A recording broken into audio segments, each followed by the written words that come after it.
little over a decade ago, they had no team. Now it seems the entire city of Tampa is bullish on South Florida. The Bulls, led by Matt Grothe, they've engineered upsets before. Now the fine sophomore quarterback has to manage expectations. High expectations running wild with Steve Slayton, Noel Devine, and quarterback Pat White of West Virginia. It's a Big East showdown and the biggest game in South Florida history at the top of the hour.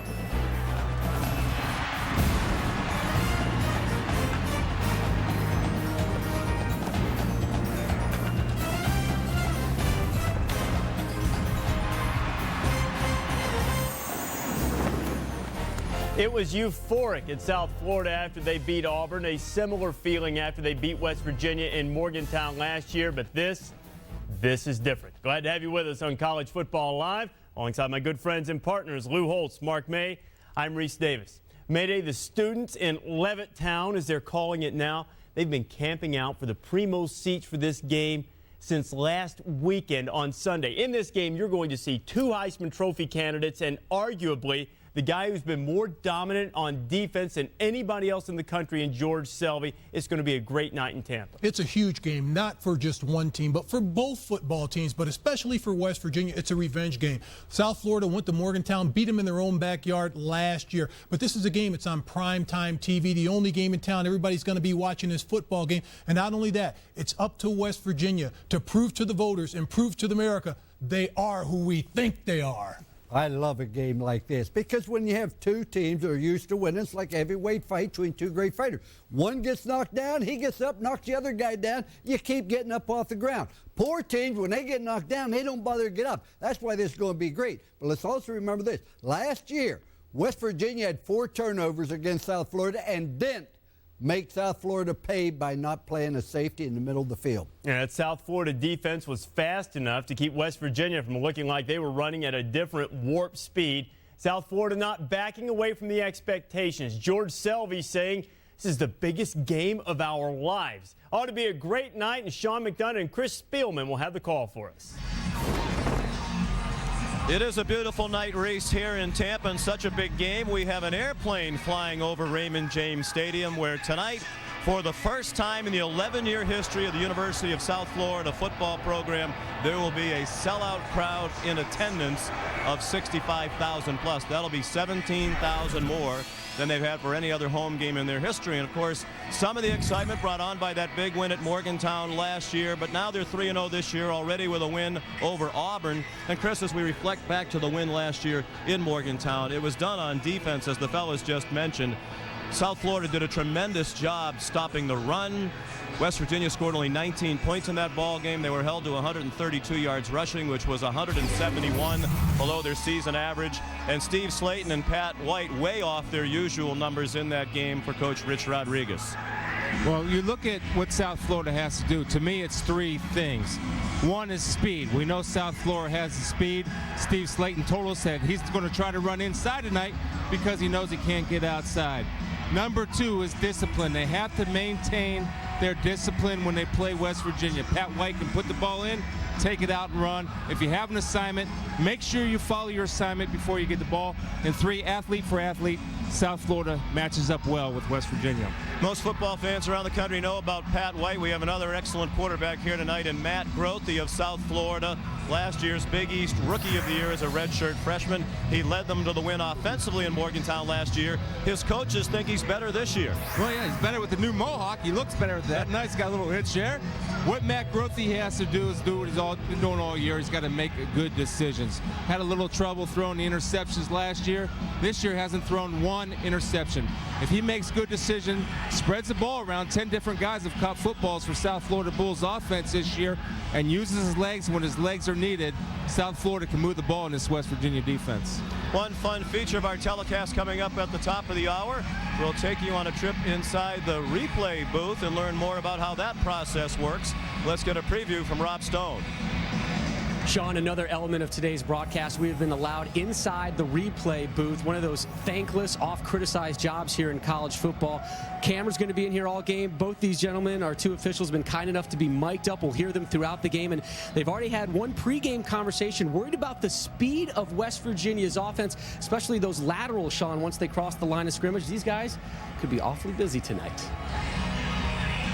West Virginia and South Florida. It is the Big East opener for each team, but a game that could go a long way toward determining who wins the conference in the final analysis. The kickoff at the top of the hour. Reese, back to you.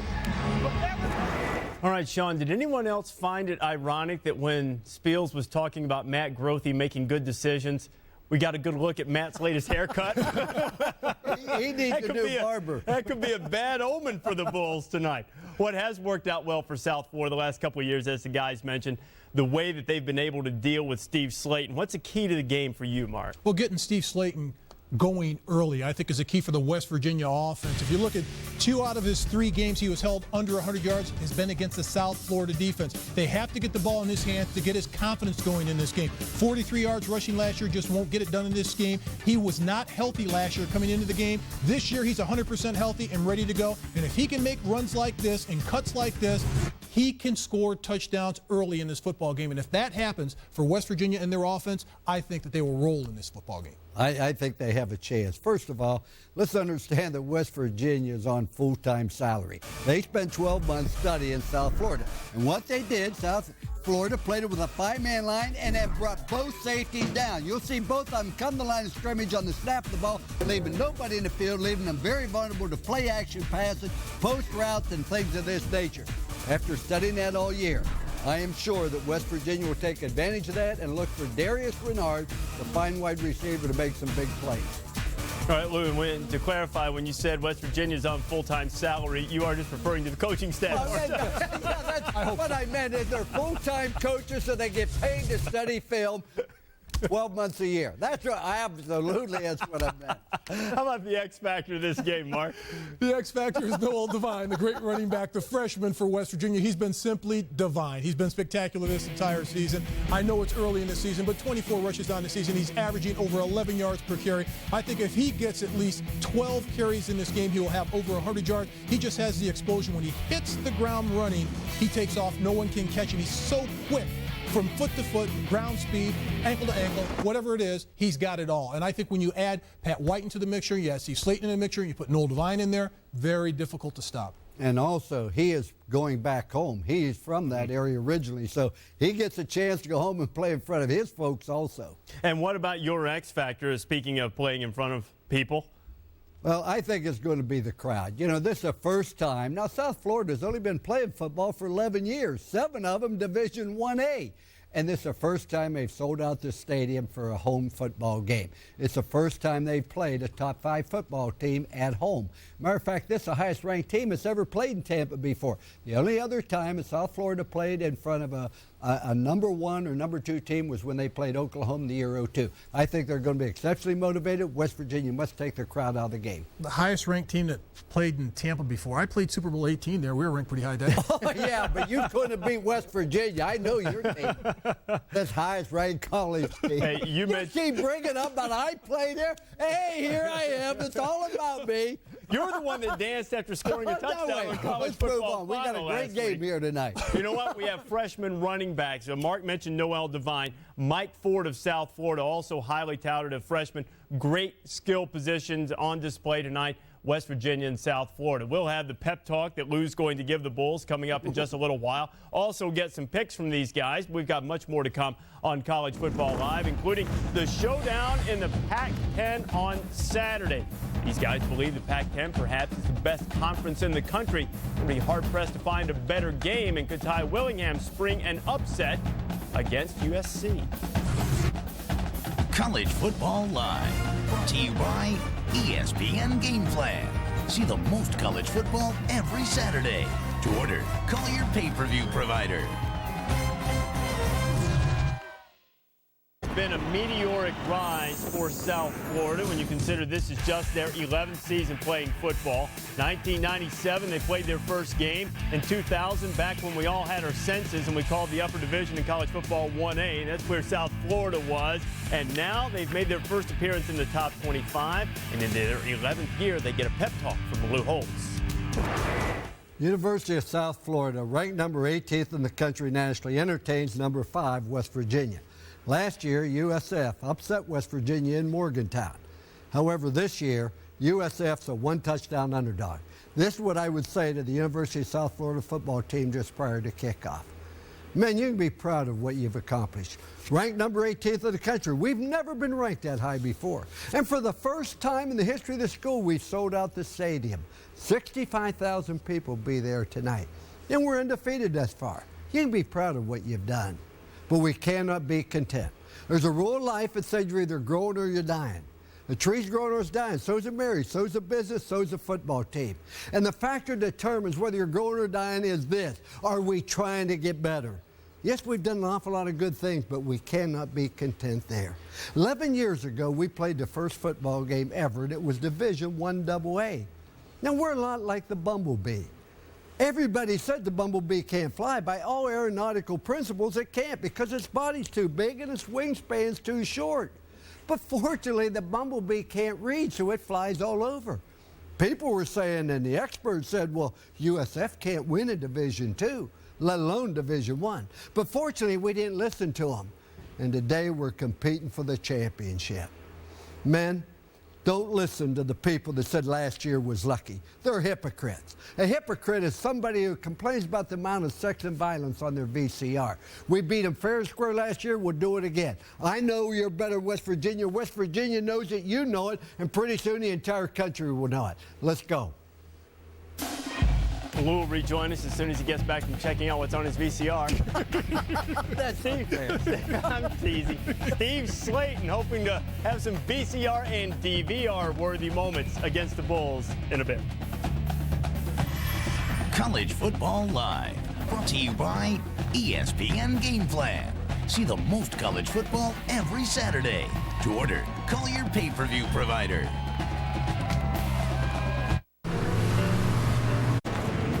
Moments away, a little less than 10 minutes from the Big East Showdown. Pat White has been outstanding. He's yet to throw an interception this year. Had 3 turnovers a year ago in the loss at home against South Florida. Mountaineers and Bulls coming up. Also coming up on the Olive Garden halftime report, Mayday going to tell you why Florida will get swamped. I think what he's doing is putting the Gators on upset alert. That does not mean he's picking them to lose, but he might. There's also a Pac-10 conference call, and we'll get you up to date on the latest in the Major League Baseball pennant races. Guys, time to do a little take your pick with this showdown game in the Big East, South Florida and West Virginia. Who do you have? I like West Virginia. There's one fact that's been overlooked. Greg Frey, the offensive line coach at West Virginia, came there from South Florida. In addition to that, the quarterback coach for West Virginia also was at South Florida last year, and I think that'll be a great motivating factor for their players to play exceptionally well. Well, we spent a lot of time talking about the running game of West Virginia, but what about the passing game? Going back to last week, quarterback Pat White was extremely efficient and sharp with the football, 18 of 20 last week. So carrying that over into this football game, I think that's going to pay huge dividends for West Virginia. I'm picking West Virginia. All right, West Virginia is the pick here. We are now closing in on 8 minutes away from kickoff. We're a week away from the so-called blockbuster Saturday, but it is going to be a huge Friday night in Tampa, and Sean McDonough will have the call.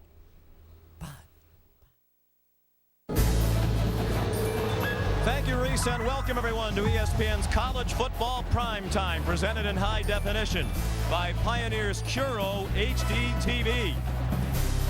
The mayor of Tampa has declared today Green and Gold Day in anticipation of the biggest game in the 11-year history of South Florida football. And Bulls fans have responded, selling out Raymond James Stadium for the first time.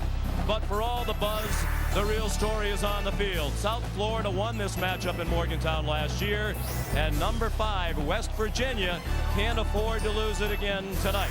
The players know what's on the line.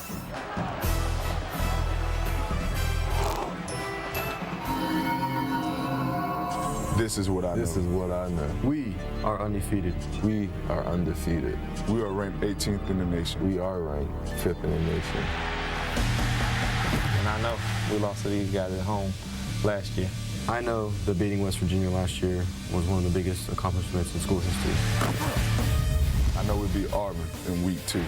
I know they beat Auburn. I know that South Florida is a very hot team right now. I know West Virginia is about speed. I know West Virginia gets all this hype, but they haven't played South Florida yet. If we lose, our BCS title hopes are all but lost.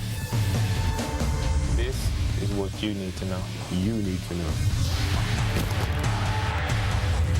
Beating Auburn is just the beginning. Losing this game, it's not an option.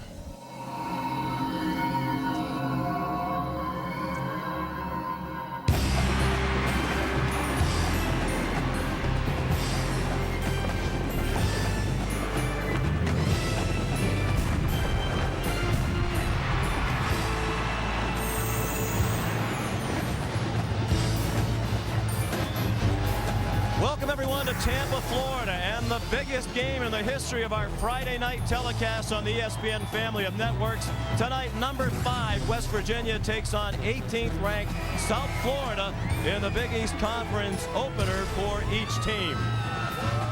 Good evening, everybody, and welcome to Raymond James Stadium. Sean McDonough along with Chris Spielman. Tremendous atmosphere here. You couldn't always say that for South Florida, despite the many accomplishments of this program in their brief 11-year history. But they've never been better positioned than they are right now, ranked for the first time in their history 2 weeks ago. Number 18 now. A win tonight, Chris, would give them the inside track on a Big East Conference title with a long way to go, obviously. Potentially a BCS berth. All these players know what's at stake tonight. They also know what last year meant when the Bulls went up to Morgantown and won, ending West Virginia's hopes for a Big East Conference title in a BCS bowl game. What's going to happen tonight if West Virginia is going to fare better? Well, West Virginia has to be able to run the football. When you talk about running the ball with the Mountaineers, it starts with they got Pat White right there, the quarterback. He can run inside, he can run outside, he can beat you with speed. He also has a little bit of power for being 195 pounds. If he ain't getting done, you got my man Steve Slayton. Pure speed, great vision, and look for Steve Slayton to keep the ball inside tonight. Sean, South Florida has speed on defense. Didn't have success last year running outside. He went into that game last year against South Florida with 6 straight 100-yard games or better. The Bulls held him to 43 yards, largely because of 2 men, defensive end George Selvey and linebacker Ben Moffitt. They're terrific. Yeah, let's start with Ben Moffitt. Ben Moffitt not only has to do it physically, he has to do it mentally. He has to be sharp. If he audibles defenses, he has to put that defense in position to defend the option. When you defend the option, you got to play assignment football. George Selvey just has to be George Selvey. He goes 1,000,000 miles per hour. He looks like a Tasmanian devil. He loves it. He gets after it. It's a great matchup to watch if you love college football, and South Florida can tackle. Down on the field trying to hear himself in this deafening noise. Here's Rob Stone. Oh, Sean, this feels like Gainesville. It feels like Tallahassee, but it is Tampa. I've lived here for the last 7 years. This is unprecedented. You rarely see green and gold out in the streets in Tampa. That has changed the last couple weeks. Head coach Jim Leavitt is largely responsible for this. I caught up with him pregame about 36 minutes ago. He was a complete sweaty mess. Why? All right, yeah, it's hot and humid here, but he was running full field sprints. He's right next to me, just walked by me right here to the right, running full field sprints, getting his team motivated. He gave me a handshake, Sean, that just about broke my hand, and then he started challenging my manhood. He's asking me, how dare he, if I'm up for this game. Coach, how do you manage the expectation? Go to work. It's like a WWE game. He's Hulk Hogan. How dare he mess up my hair? All right, Bulls, here, take it to the field.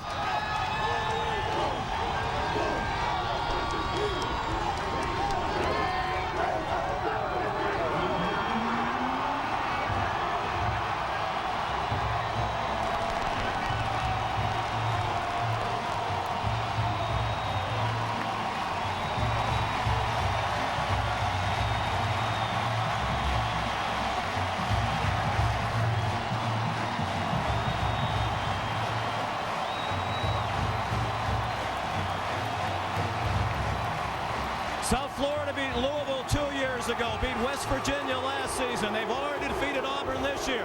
But a win tonight would be the biggest ever for South Florida. We'll have the opening kickoff from Tampa in a moment.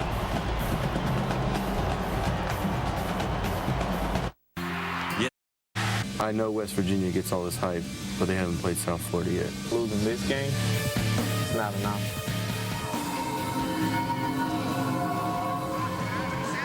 And welcome back to Raymond James Stadium. More than 65,000 on hand. The first ever sellout for South Florida in their home stadium, which they share with the Tampa Bay Buccaneers of the National Football League.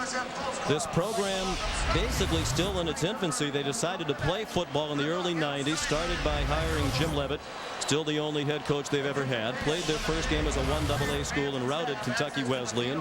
After a year in the Conference USA, they moved to the Big East, won their first game against Louisville. Last year, 9-4, won their first bowl game in their second try against East Carolina in the PapaJohns.com Bowl. And now they're ranked, moved into the rankings last week. After a win over North Carolina, they're up to number 18. Louisville, of course, the big surprise from a negative standpoint of the Big East. But a huge game tonight for these two teams. It is the conference opener. But the winner has the inside track toward contention. The loser's going to have to overcome the loss here tonight. We have a presence in the replay booth tonight. With more on that, here's Rob Stone. Been allowed access into the replay booth. We have and both officials are mic'd up right there. We'll be listening in on their conversations all game long. One of those elements that's so underappreciated, often criticized. It's funny, guys, I had a chance to listen to Charlie and Ed in their pregame meeting, if you will, and they were saying, hey, got to keep our eye out when West Virginia's out on the field. They play fast, and they do a lot of laterals. We got to make sure if they're not in front of the line of scrimmage, behind the line of scrimmage, whatever it is, a big game requires big calls. And Rich Rodriguez has done a tremendous job as head coach. His offense will go on the field first. Jim Leavitt, South Florida Bulls won the toss and elected to defer, so the officials will have to be alert for that West Virginia up-tempo offense to start the game. Well, yeah, and if I'm West Virginia, I start up-tempo to see. And that also eliminates what we talked about in the open with Ben Moffitt. Ben Moffitt has the ability to put the defense in a good position. Justin Tichy kicks off for the green-clad Bulls. It comes down to the 6. Noel Devine, the freshman from just down the road in North Fort Myers, faked the handoff and brought it back out across the 30 to the 32-yard line. Sam Miller made the tackle for South Florida. Here's the West Virginia offense introduced by Rich Rodriguez. For us at the skill position, we're led by the point guard, Pat White. Everybody's All-American, Steve Sladen. Darius Renard in the slot is some of the hardest working receivers in the game. Up front, we got all Big East tackle, Ryan Stanchek at the left tackle, Big Izzy at left guard, and a great group of solid offensive linemen.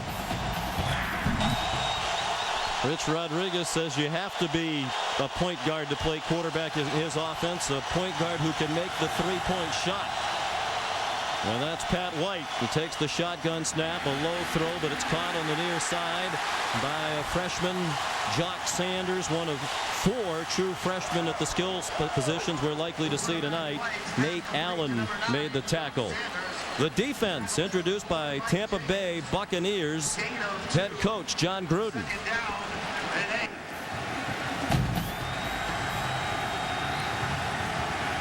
And we'll get to that lineup after the play as West Virginia is going quickly behind Pat White, the junior from Daphne, Alabama.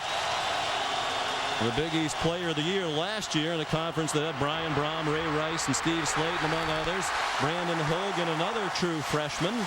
And he's chopped down to the far sideline after a 4-yard gain. Here is Coach Gruden with help from Joey Galloway.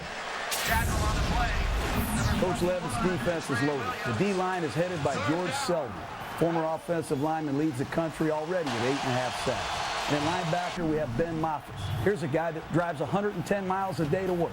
You know about the secondary. The secondary is led by 2 of the best corners in the country, Trey Williams and Mike Jenkins. Expect to see these athletes on Sundays next season. Particularly Mike Jenkins, Wally Burnham, the defensive coordinator, says he definitely has an NFL future. Trey Williams had 7 interceptions last year. They tend to throw in his direction and stay away from Jenkins. On 3rd and 3 after a long count, the run does not work. Steve Slayton buried by Jerome Murphy, who started tonight as they open in a nickel defense. Well, Jerome Murphy says this is why he should open up a nickel, because I have speed to counter. And he's playing the linebacker position right there. He did a great job of reading Steve Slayton and reading his eyes and shoulders. When Slayton's shoulders squared, Murphy's shoulders squared, knocked him down for a 1-yard gain, forcing the punt. Pat McAfee to punt. He is a dual threat as their place kicker and punter. Marcus Edwards back deep to receive. Junior from Mayo, Florida, averaging 9 yards per return. Low and wobbly and caught at the 25. And nowhere to run for Edwards. Here's John Gruden with Joey Galloway introducing the South Florida offense. Starting for the Bulls at quarterback, we have Matt Grothe, last year's Big East Freshman of the Year. He'll get it done tonight. The offensive line features a blend of youth and experience. Walt Walker, 6'5", 330-pound right tackle, is a veteran and the leader. This is the biggest game in their history, man. This is going to be a great one tonight. And John Gruden's been saying that all week. He's made reference to the South Florida Bulls in his press briefings. His Buccaneers are off to a good start as well at 2-1. So it's Matt Grothe, the sophomore from Lakeland, Florida, about 35 miles from their campus here in Tampa. On the run, the freshman Mike Ford. All the way to the 36-yard line of West Virginia. Antonio Lewis saved the touchdown, but it's 35 yards on the first play for the fired-up South Florida Bulls. Right here, South Florida shows something new. 2 backs, I formation. They're usually a spread team. They come out with the trick 'em, going with the I formation, and you see the vision by Ford, who made a man miss, and he's off to the races. They want to get him the ball because he has great power. They use him. Ben Williams, the lead blocker. Let Big Ford read that I backs and go. He is big, 6'2", about 230 pounds. Not a real speed burner, but fast enough as we saw. Now he lowers his head and gets 3 to the 33. Here's Rich Rodriguez introducing his West Virginia defense. Up front, we're led by the big guy, Keelan Dykes at nose guard, surrounded by Scooter Berry and Johnny Dingle. At linebacker, we have the hardest working man in college football, Mark Magro, surrounded by 2 intelligent players, Reed Williams and Woody Ivey. And in the back end, in our 5-man secondary, we're led by 2 seniors, Eric Wicks and Ryan Mundy at safety. Ryan Mundy, a transfer from Michigan. He's been a big addition to the defense that struggled, particularly against the pass last year. They're 109th in the country last year against the pass. They come in 33rd this year. Grothe, a good runner. He was both their leading passer and rusher for the season last year. Not much on that play. A hard-earned yard or 2 before he was popped down by Keelan Dykes and Reed Williams. So Grothe, a sophomore. And they'd like to have him run less frequently this year. Last year they did it out of necessity. This year they have more quality running backs. Yeah, Greg Gregory, the offensive coordinator, is careful when he calls offensive running plays for the quarterback. He likes to see him run when he's scrambling, making something happen off of his feet. Right there was a called run and got stuffed. A long field goal from here, about a 50-yarder. 3rd down and 5, no score. Just over 4 minutes played. Swing pass to Benjamin Williams. He won't get the first down. He's to the 30, and a decision for Jim Leavitt with 4th and 3 upcoming. Good tackle in space by Quinton Andrews, who was their leading tackler as a freshman a year ago. He's one of 19 West Virginia players from the state of Florida. And the field goal unit comes in. It's Delbert Alvarado, the sophomore from Tampa, who's had a very interesting season. Missed 4 in the second half against Auburn, but still made one with under a minute to go and force overtime, a game they won on a touchdown in overtime. He was 3 for 3 last week against North Carolina, but pulls this one wide left from 47 yards. Is that an early momentum killer? We'll find out after this. Nearly 5 minutes played, no score, and West Virginia on offense for the second time from their own 31-yard line. George Selvey, the nation's leader in sacks, at 8.5, ready to come after Pat White. And it is White who keeps and gets nothing. And this start is reminiscent of the way much of that game went last year up in Morgantown between these two, when West Virginia rushed for only 132 yards. This year they're rushing for 357 per game behind only Navy. But USF strong in rush defense again. Their opponents averaging only 79 yards per game on the ground. Our offensive line is getting zero push against the green shirts up front. West Virginia rushed for 132 last year. 171 below their average. The trickery doesn't work either. Darius Raymond chopped down by Tyrone McKenzie in his first year with the Bulls as a transfer from Iowa State, where he led the Cyclones in tackles last season. Transferred to be closer to home and was granted a hardship waiver by the NCAA so he could play right away for Jim Leavitt. Yeah, Wally Burns said right there, we have to play discipline to handle these guys. Right there's an example of discipline, staying home on the reverse. So third down and long. This is not the usual set of circumstances for West Virginia. They've averaged over 7 yards per play on first down this year. That pass is incomplete. Broken up by Tyrone McKenzie, intended for Steve Slayton.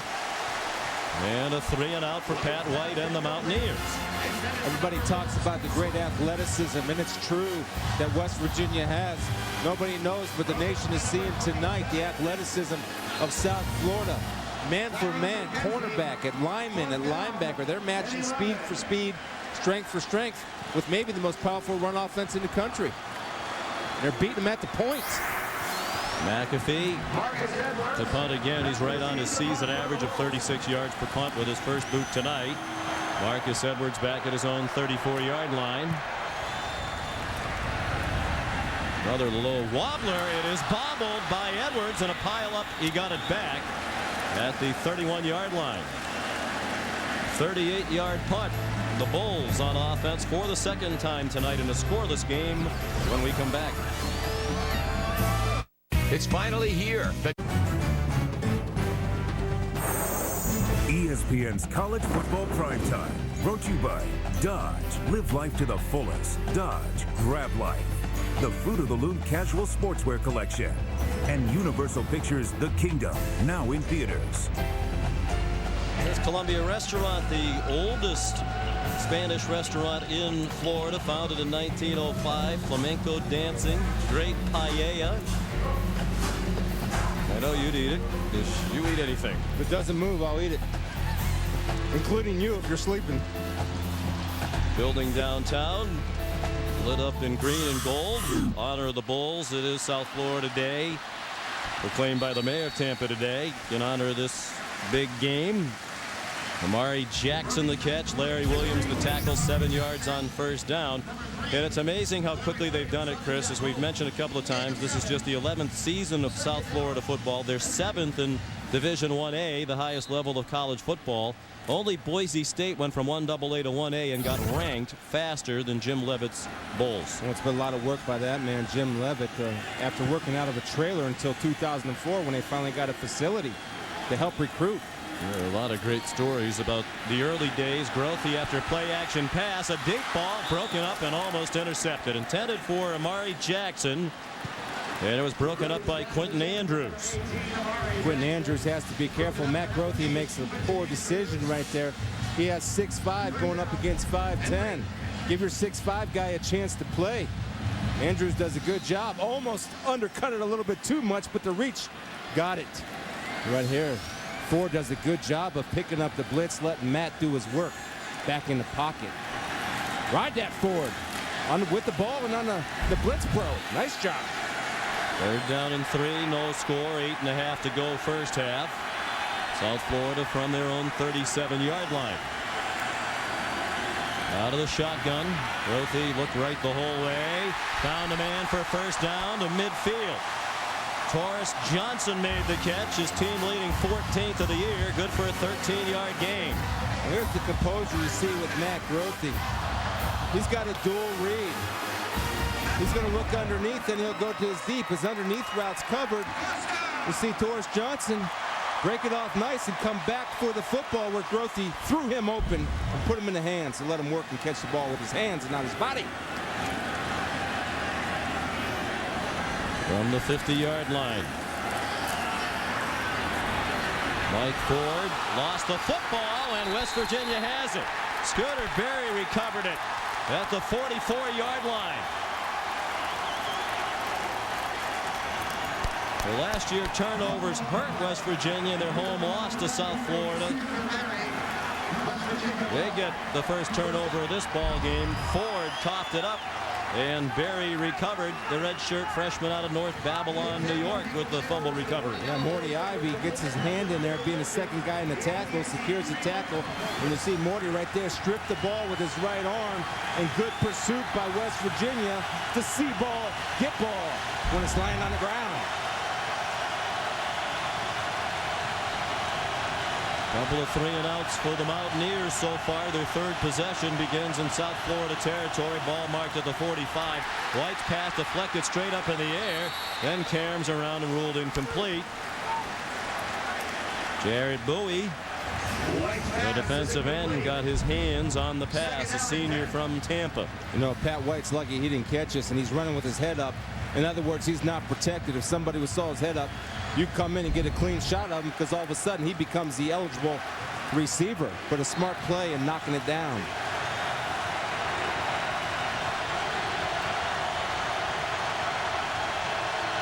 Only 7 yards of offense on 7 plays so far for the Mountaineers. White with time throws over the middle and broken up, intended for Darius Raynaud.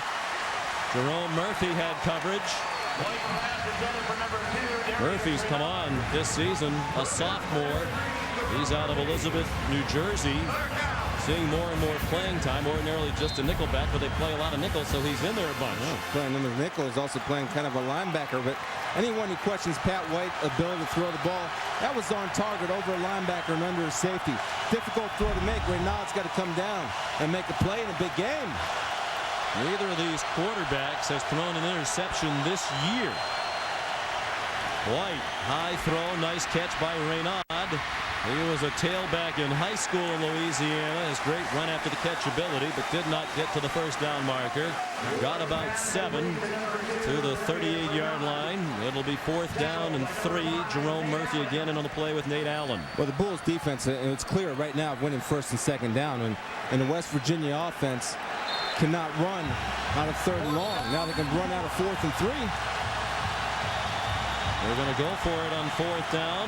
And now a timeout called by South Florida. Midway through the first quarter. Already some big plays, and a big play upcoming for West Virginia. West Virginia offense struggling again against South Florida. When we asked the Bulls yesterday, Chris, the keys, they said assignment football. And they're playing disciplined defense, assignment football. They're running the ball and they're tackling well. The first guy is making the tackle. West Virginia's not making anybody miss. Got to make a man miss to make a big play. Rich Rodriguez said there won't be many changes from a year ago. We run our system. We just need to run it better. Going for it out of the South Florida timeout. 4th down and 3. They're 1 out of 3 on 4th down this year. White throws low, short of the first down. It was caught by Raynaud, but he did not get to that yellow line. That's on Pat White. Pat White's an All-American quarterback, an All-American candidate quarterback. He's a good enough passer, an accurate enough passer. Give the ball to your receiver so he can do his work. Don't make him drop to his knees, especially short of the sticks. Now, some receivers out there yelling at you, they say, hey, Chris. Or the quarterbacks are saying, hey, Chris, the receiver's got to run past the sticks so you have room for error. See, that's short. At least on our yellow line, it's short. Yeah, it's short of the yard line as well. Burrell Jalla was the intended receiver and the receiver, not Raynaud. 21, not 2. And after they looked at the sticks, it goes over on downs to the South Florida Bulls. But I'll give it that. I'll put that on Pat because he's got to give the guy a catchable ball, not to go down. He catches the ball 1 step, 1st down. Now they'll look at the film, and the receivers coach is going to tell the receiver, get your rear ends past the sticks. Will you please? That's what the coach is going to say, not me. Sonny, you just said it too. Yeah, well, I meant it. Exactly midway through the first quarter. South Florida takes over at the 36-yard line. And an 81-degree night at kickoff. High humidity, 84%, and very little wind, just 3 miles per hour. Cedric Hill for 14 yards, and here's Dari Noko with a Sports Center 30 at 30 update. Guys, we're tracking the playoff races in the National League. In the East, the Mets, of course, blew a 7-game lead in 17 days. They now trail the Marlins 4-3. Florida with a bags juice in the 4th. Meanwhile, the Phillies lead Washington 2-0 in the 5th. Again, that race is tied right now. Meanwhile, the Astros have removed the word interim from Cecil Cooper's title. 57-year-old now the full-time manager as he replaces the fired Bill Garner. Sports Center on after baseball on ESPN. All right, Jerry, thank you. Grothe on first down, pressured and threw incomplete wide of Benjamin Williams. Grothe had Johnny Dingle in his face. Not a bad play right there. You see total yards. Pretty well balanced for South Florida, but not a bad play off the I-backs. They showed I-backs 3 times thus far in the game. Run, run, run. We try to hit him with a quick flat pass to Williams, sneaking from his fullback position into the flat.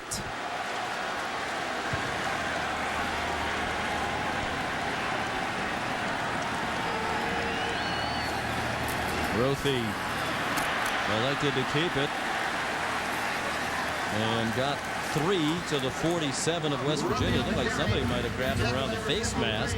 Mark Magro made the tackle, the 5th-year senior from Morgantown. It's a good job of Magro holding his position and coming down, and pretty good lick on Grothe. But here's what I like about Grothe. See, he gets up. He wants to beat the defender up and get back to his huddle, showing his leadership skills. I'm not down.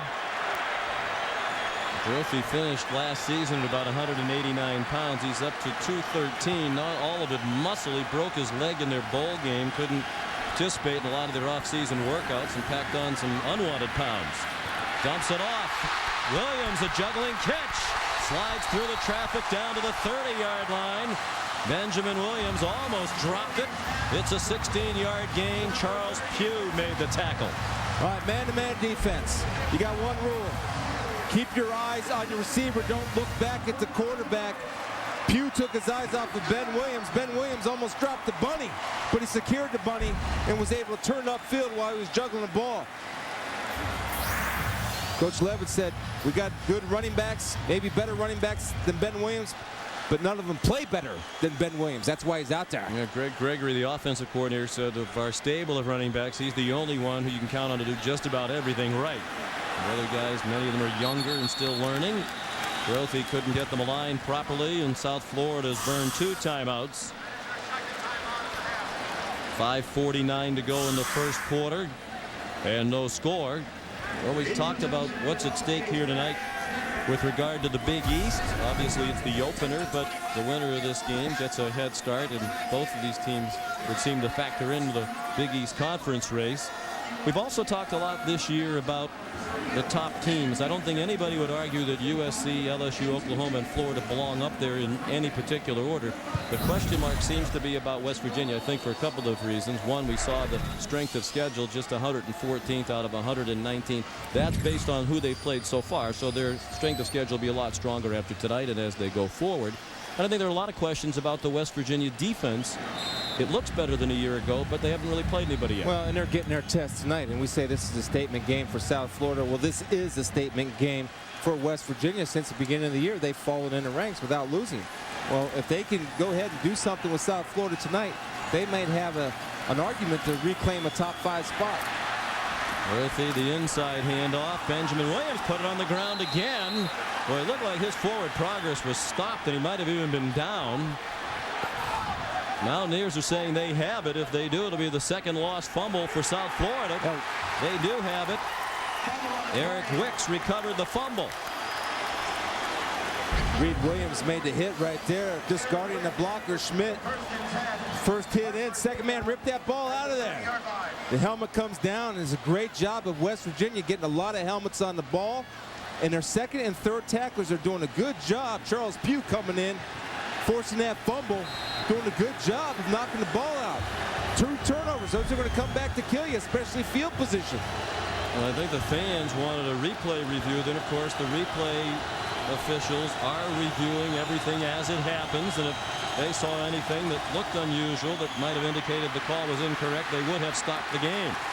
And it did, on the replay, look like a fumble. He was not yet down when the ball came out. Now Steve Slayton rips one for 13 in the first down of the game for West Virginia. There's the replay official, Charlie Phillips. Ed Ferranti is the communicator in the booth. And Jay Reed is the replay technician. They are communicating constantly. I like the call. Retro Rodriguez said, you want to run a little I formation at me? I'm going old school on you. I'm going to throw a little I at you. Ball. Slayton lost the ball, and South Florida has it back. Tyrone McKenzie popped it, and Carlton Williams recovered it. One step and grab, two steps and squeeze. Bring your feet and come with bad intentions. Thank you, Tyrone McKenzie. Watch this hit right here. Steve Slayton. Man, bring your feet. You got to protect the ball. And I'll tell you, both these teams, they haven't been hit like they're getting hit tonight. Tyrone McKenzie, helmet on the football, lift Steve Slayton, protect the ball. Coach Holtz, got 3 points of pressure, buddy. I know you're watching. And we spoke with Ben Moffitt, the South Florida linebacker, yesterday. He said, there is McKenzie, knocked the ball out. He said, I love playing West Virginia because it is always a smash mouth game. Amari Jackson trying to do some maneuvering. He is ankle tackled by Vaughn Rivers. There is a flag down on the play. Of course, this is only the third meeting between these two schools. Dennis Hennigan, the referee, indicates holding against the Bulls. West Virginia won here 2 years ago, and then South Florida went up in Morgantown last year. Holding, number 89 on the offense. 10-yard penalty from the end of the play. Repeat first down. I think we've seen you can have a lot of fast athletes on the field in the football game who can also play a very physical brand of football, because we have combination of both on each of these teams tonight. Yeah, and it's fun to see. And what we're seeing, and Sean, frankly, we haven't seen it in our Friday night package, is good sound tackling. And we're seeing tackling where guys are not only making a hit on first contact, but you have other people coming and doing the proper thing of ripping out the ball. We've had 3 fumbles tonight because the second and third man in coming to rake the ball. Jamar Taylor in at running back now, a true freshman with excellent speed. He gets the call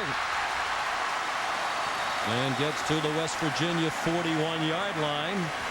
Tackled by Reed Williams, their leading tackler for the year. 12 yards on the run by the freshman from Lakeland, the same hometown as the quarterback Matt Brophy. Well, that's what we're talking about is Jim Leavitt. What's he done? He's recruiting talent after talent. He's listed as 4th on the depth chart. And you see the 14 tailback comes in and rips one off for 10 yards. All but 10 of the players on this South Florida team are from the state of Florida. One of the reasons why they've been able to be good so quickly, there's just so much talent in this state. Brophy runs about 2 yards short of a first down to the 38-yard line of West Virginia. No score, under 4 minutes to go in the first quarter. Scooter Berry made the tackle. You know, for a lot of people, South Florida seemed like a strange fit when the Big East was realigning after the defections from the Big East to the ACC. But Mike Tranghese, the commissioner, believed in the potential of this program, thought they had a great coach. It was a great market. He said, just look at how many tremendous football players there are in this state. The big 3, Miami, Florida State, and Florida now might be the big 4 with South Florida a part of that conversation. Yep. 2 losing seasons in their first 10, and they pick up the first down. Jamar Taylor still fighting for yardage. And a flag thrown away from the tackle as there was some pushing and shoving along the near hash marks. 2 points. I put South Florida at the big 2 out of the big 4 in the state of Florida. And second right now, South Florida's taking the line of scrimmage and they're handling West Virginia up front. Now West Virginia's doing a good job tackling. This is simple power rope play. When you have a pulling guard, just follow the pulling guard right through the hole.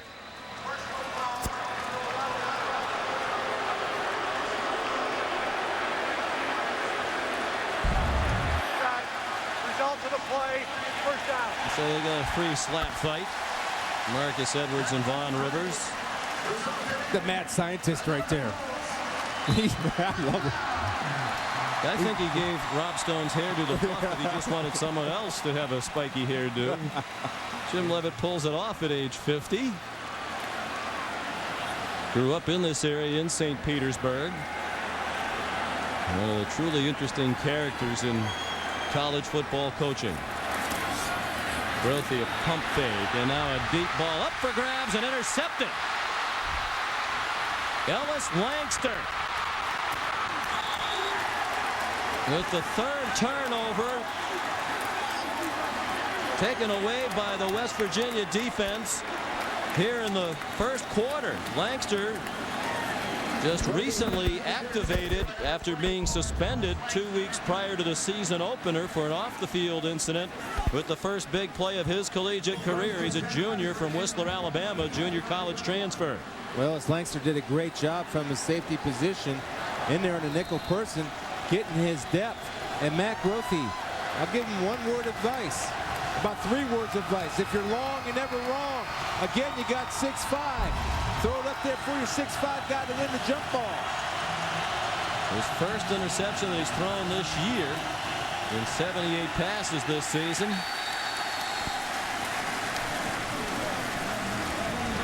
Steve Slayton, the ball carrier. Richard Kleebert and George Selby in on the tackle. Langster and J.T. Thomas, a backup linebacker, both had the chance to be starters when the season began, but they were arrested, charged with being involved in the theft of a laptop, only recently reinstated by Coach Rodriguez.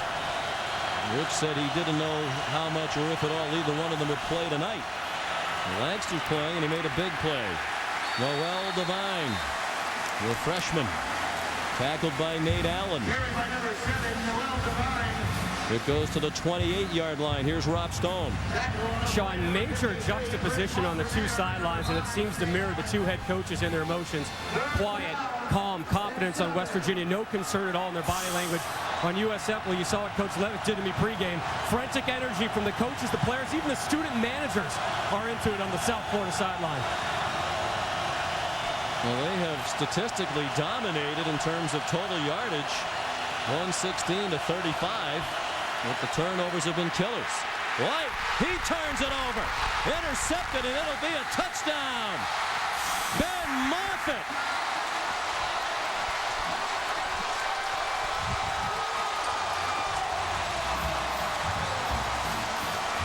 There's your senior.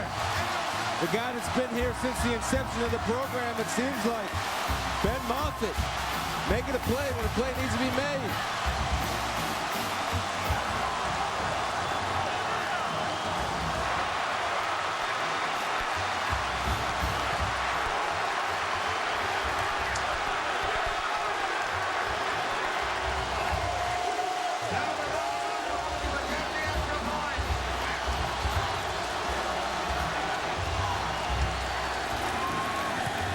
Neither quarterback had thrown an interception all year.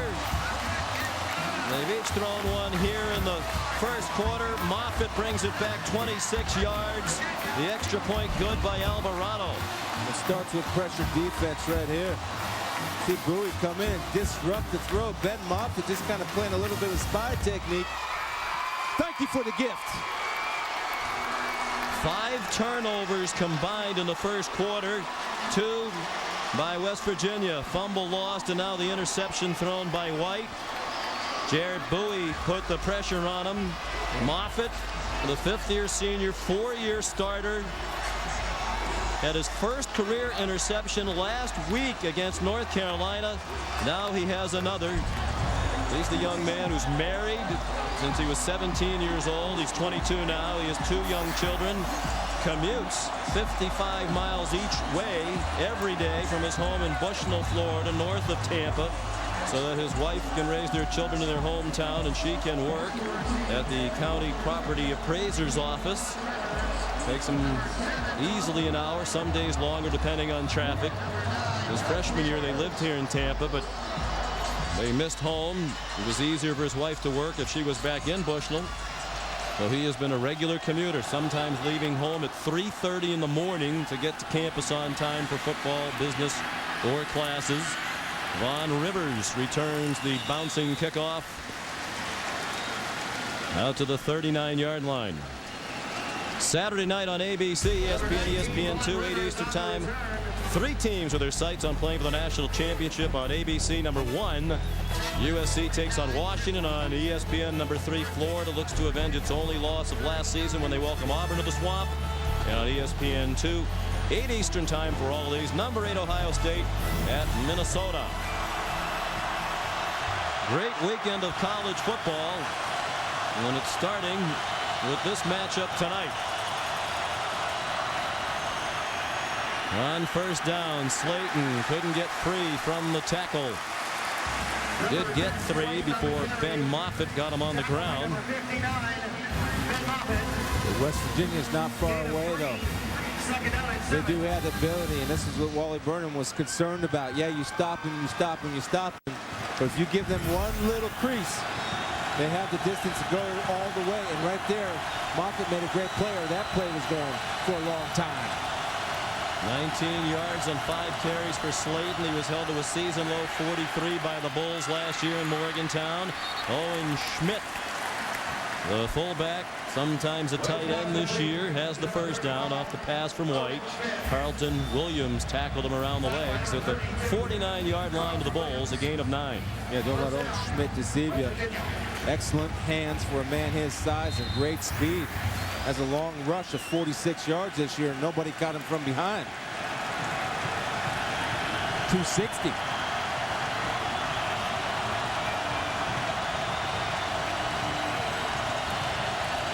Nine broken face masks in his career. White decided to keep it, and he paid the price. Got 7, but got walloped by Louis Gachette. Backup defensive back junior from Immokalee, Florida. Who was a left-handed quarterback like Pat White in high school. And that will likely be the last play of the first quarter. And everybody need a chance to catch their breath. Fans have been into it from well before the start. And it hasn't always been pretty, but it was entertaining. The first quarter highlighted by 5 turnovers and only 1 score. The chase for the NASCAR Nextel Cup is on ABC, Sunday at 1 Eastern.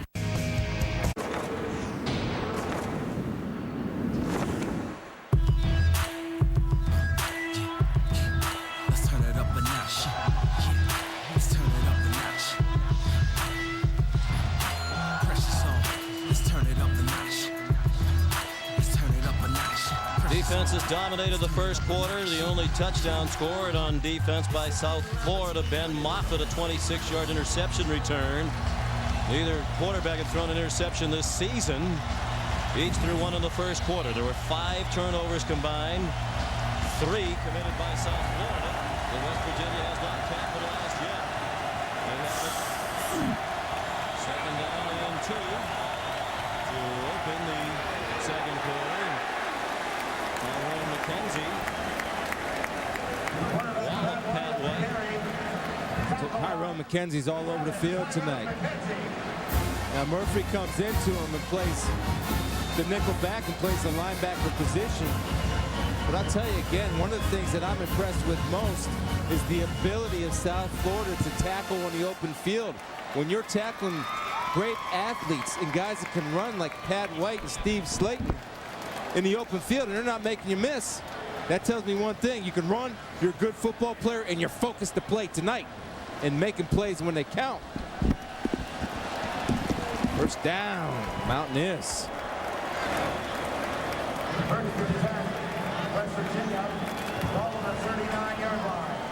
Rich Rodriguez signaling in the plays for West Virginia.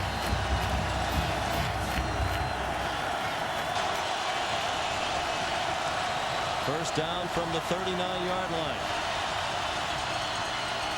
Owen Schmidt threw a big hole, and he gets 8.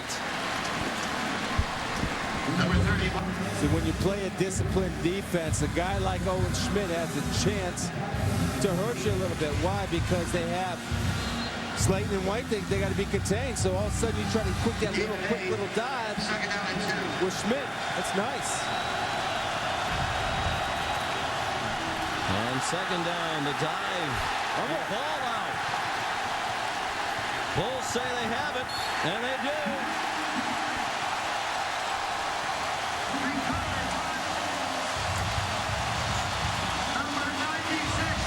Eddie George recovered the fumble.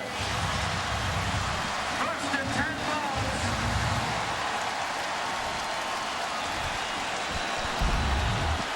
Again, they're going to come back. First of all, it's a bad snap. Bad snap, and you don't have the good exchange between Slayton and Pat White. Pat hit that ball a little bit high, never got control of it. It all starts with the fundamentals of the snap. The bad snap disrupted the timing. Thus, you have a turnover because the timing was disrupted from the get-go. Well, this is uncharacteristic of both of these teams. Both plus for the year in turnover margin coming in. They still are because they're both even tonight. Grothy keeps and gets 5 on first down from the 29-yard line. Doug Slavonic moves into the ball game as a backup defensive tackle, and Brian Mundy made the tackle. Let's see if South Florida's offense is able to start capitalizing on some of these West Virginia turnovers. Their defense capitalized on the turnover, yet the offense, for that fact, West Virginia hasn't capitalized on South Florida's turnovers. 13.5 to go till halftime. Grothy the pump fake. And now Jamar Taylor trying to weave through the traffic, but could not. He got a yard. Johnny Holmes made the tackle. Backup linebacker. One of the 19 Floridians on this West Virginia team. He's from Rockledge, Florida. Third down and 3. Be third down and 3. That's what they announced over the PA system. It's going to be longer than that. Nearly 4 for the first down. Here at sold out Raymond James Stadium. 65,000 plus first sellout. The 11-year history of South Florida football. And a flinch at the right guard position. Zach Herman.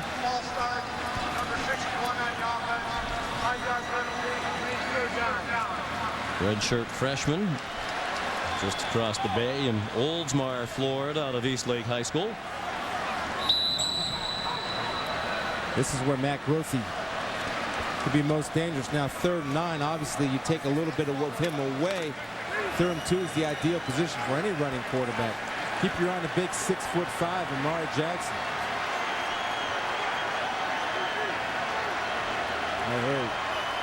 There he is. Grothy given a lot of time, and the pass is dropped by Amari Jackson. And that's been a problem this year for South Florida, drop balls. Grothy's been victimized by them. He's Grothy's target tonight. Plus he's 6'5", just make a play. His head went to look to see if the hit was coming. Secure the ball first. Don't get them T-Rex arms. Amari Jackson is the first cousin of Mike Ford, the running back for South Florida. Jackson actually played 2 years of basketball in community college here in Tampa at Hillsborough. Delbert Alvarado, a nice punt. Vaughn Rivers brings it back to the 31-yard line. 51-yard punt, 13-yard return. 7-0 Bulls in the second quarter. They pick up touchdowns. Pick up the offense for this game. You win. 7-0 South Florida. Already 6 turnovers. One of them a fumble by Benjamin Williams. It looked to be a close call. Let's listen in with Charlie Phillips and Ed Ferranti in the replay booth as they review the Williams fumble. What did they say? They're digging. They didn't say anything yet. First down, West Virginia. Yep, first down. If you get a replay, let me see it. Sure. I'm sure he was not down. Replay. Let me see it. I guess it might be a good call. Yeah, he's never down. That's a good call. Okay. Fumble. And that's a live shot now in the replay booth. That's how the process is supposed to work. Charlie Phillips never did stop the game because he was able to verify the accurate call on the field without a stoppage. And Schmidt dropped for a loss by the swarming Bulls defense. Bruce Montpremier made the tackle. Loss of 5 on the play. This is a West Virginia offense that is used to rolling it up, 9th in the country in scoring, coming in at 47 points per game. That's what they've done with their last 4 possessions. Now they have to be able to throw the ball down the field a little bit. When you got your safety sitting at 8 yards, you need to find a way to loosen them up somehow, some way. 4-man rush. Incomplete pass intended for Jock Sanders. Premier had coverage. White coming off a performance last week against East Carolina when he completed 18 out of 20 for 181 yards. And you can see the frustration already building on the head coach, Rich Rodriguez. And you can see with the situation, this is where South Florida's been putting them 3rd and 10 plus all night long. 4-man rush again on 3rd and long, and the pass incomplete. Well, Jalla couldn't hang on as Nate Allen was there to deliver a hit. And you get the sense that the physical nature of this game is starting to mentally affect the receivers. Well, it seems like it when you have drop balls on both sides. Right there, that's all Pat White can do. And he shows that he can throw the ball down the field, but his receivers got to help him and make a play. But going forward, that's what West Virginia has to do on 1st and 2nd down, Sean. In this day and age of football, you have to throw to run, not run to throw to run. McAfee to punt. They came after him. He got it off. Marcus Edwards had to retreat to his own 33. Turns the corner and went out of bounds. They'll mark him out back at the 43. A 10-yard return of a 42-yard punt. Owen Schmidt, the starting fullback on punt coverage, made the tackle. It's the 3rd race in the chase for the NASCAR Nextel Cup. Who can break away from the crowd with Gordon, Johnson, and Stewart leading the way? Time to separate the contenders from the pretenders. Catch all the championship drama at Kansas. The NASCAR Busch Series at Kansas, presented by Principal Financial, Saturday afternoon on ESPN 2, 3 Eastern, and the NASCAR Nextel Cup Series at Kansas on ABC Sunday at 1 Eastern Time. Grothe handed it off to Jamar Taylor. He's dropped for a loss. Back to the 40. 3 yards on the loss. Johnny Dingle made the tackle, lost his helmet in the process. This is the variety that South Florida has on offense. This time they come into the ball game with 12 personnel. We saw all kind of different formations, personnel groups. 12 personnel, 1 back, 2 tight ends, just to give the different looks to try to confuse the Mountaineer defense. Fumbles a problem the last couple of weeks for South Florida. They fumbled 4 times last week against North Carolina, lost 3 of them, or they would have routed the Tar Heels even more than they did. They won 37-10 against Butch Davis's club. 5-yard completion to Amari Jackson. Morty Ivy and Quentin Andrews on the stop. 3rd down and 8. No, Amari almost.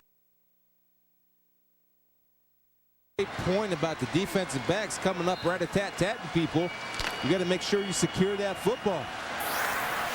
You're going to get hit anyway. Those cousins are very close. They grew up raised by their grandmother, Helen Jackson, in large part.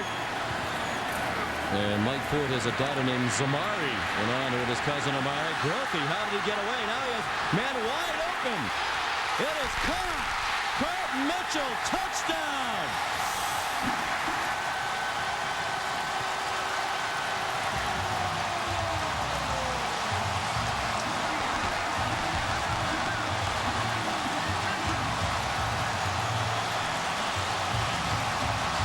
$55 yards. It looked like the Mountaineers defenders thought Grothe was down because they had several wide open receivers. Did Mitchell stay in bounds? It looked like he did. Looked like he did from that angle. Charles Pugh has a chance to make a play. Ducks his head, goes to his knees. You're not going to get down a competitor like Matt Grothe. Gets his eyes back down the field. Finds Carlton wide and wide open. Ooh, be close. Carlton walked the tightrope. And they have stopped it for replay review. Let's listen in to Charlie Phillips and Ed Ferranti. Yeah, he had him in bounds okay, right? The field judge. Here's another angle. What, B, C? Opposite. It's not playing yet. Can you hear me okay, Denny? Yeah. Got nothing Can yet you hear me? This angle. So you have a play? Nothing. Yeah, can you hear me? Go ahead and send B. Want B? Send B, yeah. It was really close to being out of bounds, Denny. That's the only reason I'm stopping it. C is opposite end zone. I don't know if it's going to help you, though. Well, you certainly can't tell from up there. So, do they have to send all the replays? Do we? There's another C here. There's another one here. That's all we got. That's all you got? Yep. This one here. Denny, the play stands as called on the field. The touchdown counts, yes. We thank the Big East. Next review, the play stands as called on the field. Obviously, for our viewers and football fans around the country, really a fascinating look at how the process works. You could tell Charlie Phillips had questions about whether or not Mitchell stepped out of bounds, but there wasn't conclusive evidence based on the replay. So the play stands as called, and Leavitt and the Bulls lead 13-0. With Delbert Alvarado to attempt the extra point.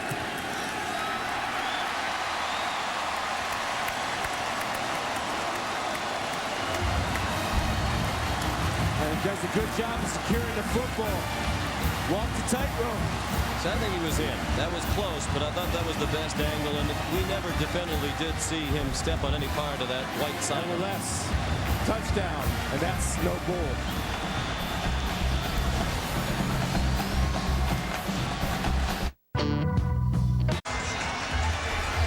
Carlton Mitchell, the first offensive touchdown of this game for the redshirt freshman from Lutz, Florida, from an athletic family. His dad, Carl, played pro basketball in Europe for 12 years, and his mother is a pioneer in boxing. Angela, an anesthesiologist, is the cut woman for the former light heavyweight champion of the world, Antonio Tarver. Mrs. Mitchell once dated Antonio Tarver, stayed in his corner as a member of the ring crew, as the cut woman. As far as we know, the only woman serving in that role. Noelle Devine cut down back at the 14-yard line. Trey Williams made the tackle, just an 11-yard return. And Carlton and some of his teammates were wide open. Yeah, and two reasons why, Sean. First of all, Charles Pugh has a chance to make a play. He doesn't make the play right there.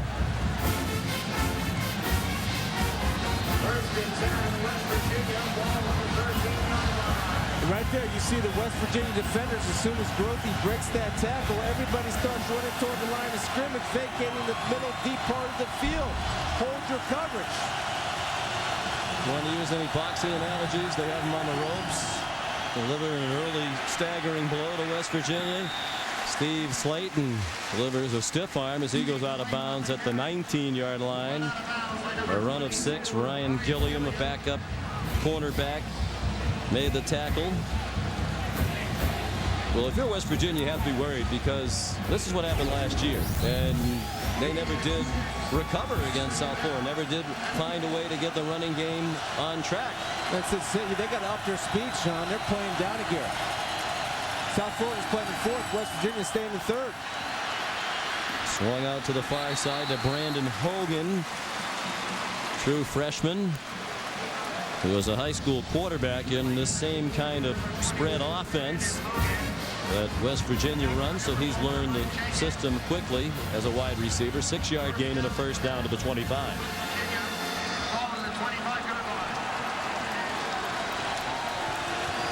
Then you come out, throw the ball. You want to try to loosen up those running lanes, start airing it out, let it fly. Well, the crowd's been deafening from the start. A low snap fielded by Owen Schmidt. But it's a loss. That rolled to the fullback Schmidt. I wonder if they were trying to snap it to him directly. Whoever it was intended for, yeah, it was intended for Schmidt at an angle, and it was low. Yeah, and you can't leave George Selby on block. No matter who you direct snap it to, either Schmidt or White, you can't leave number 95 untouched. Mike Dent, the center, first-year starter, has done a nice job taking over for Dan Moses, who won the Remington Trophy as the best center in the country last year. Right after a couple of fakes, tackled by Ben Moffitt. Gain back to the 24-yard line. Here's Rob Stone.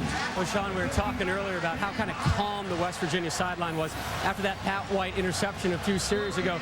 Came off the field very nonchalant, didn't bother him. Well, after that last USF touchdown, things changed. Coach Rodriguez off his feet, coming to the sidelines, coming to the bench to talk to his players. Almost a sense of, dare I say, a little worry. Not fear, but a little worry from the West Virginia sideline. They are in a game.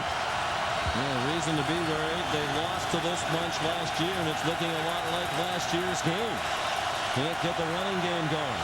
South Florida has controlled the play to this point in this one. Short pass, work to be done, and it's done by Slayton. First down.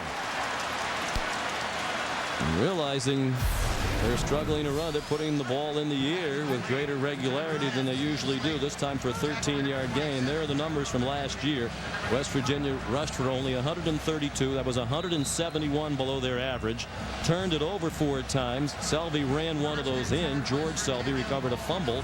Brought it 9 yards for a touchdown. They're on pace to fall short of those numbers. 24-19 was the final. South Florida beat then number 7 West Virginia last year in Morgantown. Darius Reynaud collared by Nate Allen.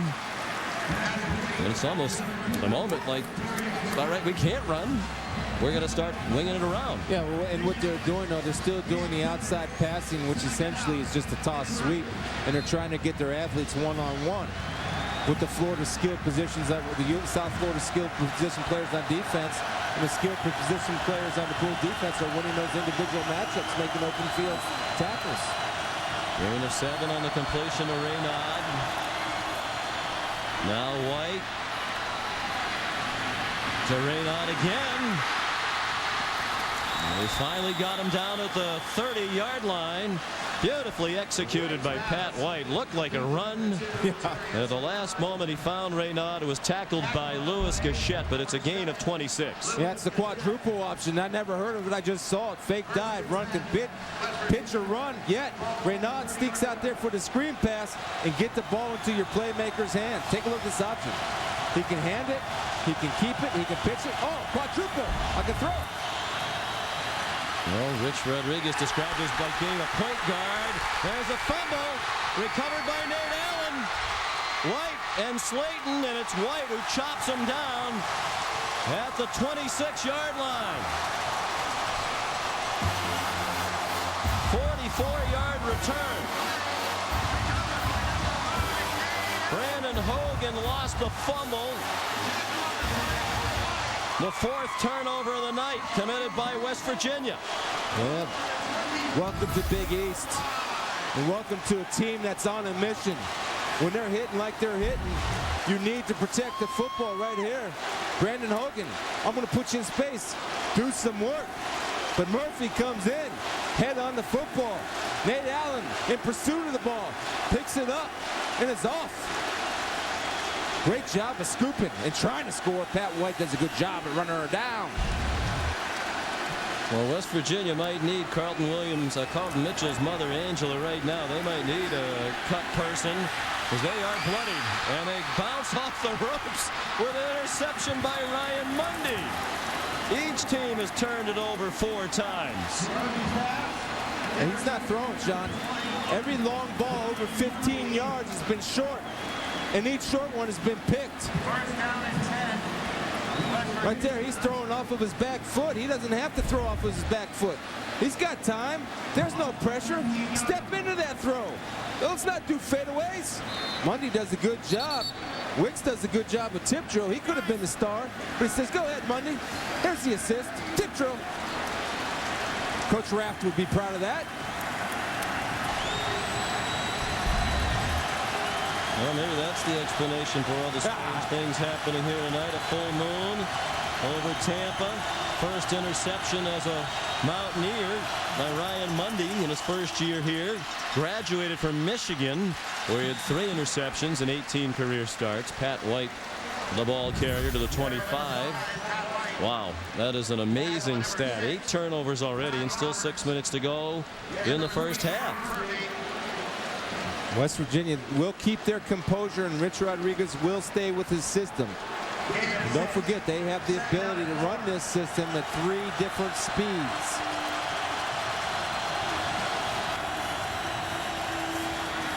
Steve Slayton, first down. He got walloped to the ground from behind by Woody George. Well, obviously they have excellent athletes on defense. They also have an excellent plan choreographed by Wally Burnham, the defensive coordinator, longtime college coach, 65 years old. There's Wally. He said the problem against West Virginia, you can play great defense all night, but they can hit with a couple of big plays and it ruins everything. So far, they've been able to avoid the costly big play against his defense. George Selvey took down Pat White right at the line of scrimmage. It's all about being disciplined right there. George Selvey, playing the defensive end, didn't go for the handoff on Schmidt. Stayed in his position, took care of his responsibility on the option, and tackled Pat White. Wally Burnham played at Alabama for Bear Bryant back in the early 60s. White again ran into Alan Cray.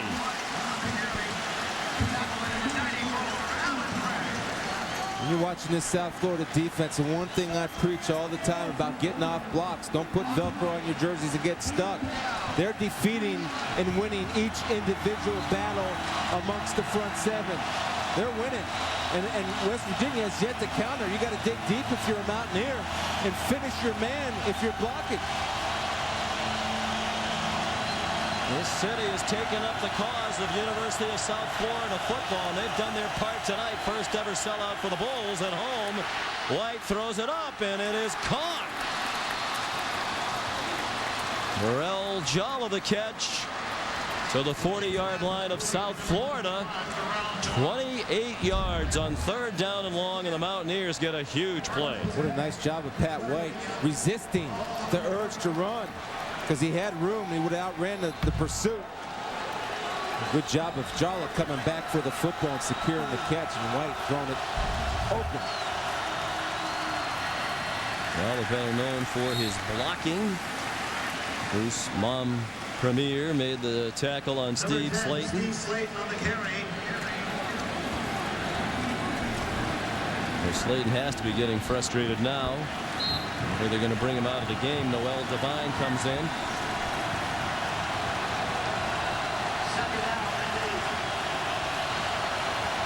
Just 36 yards rushing for Slayton on 9 carries. Devine took the inside handoff.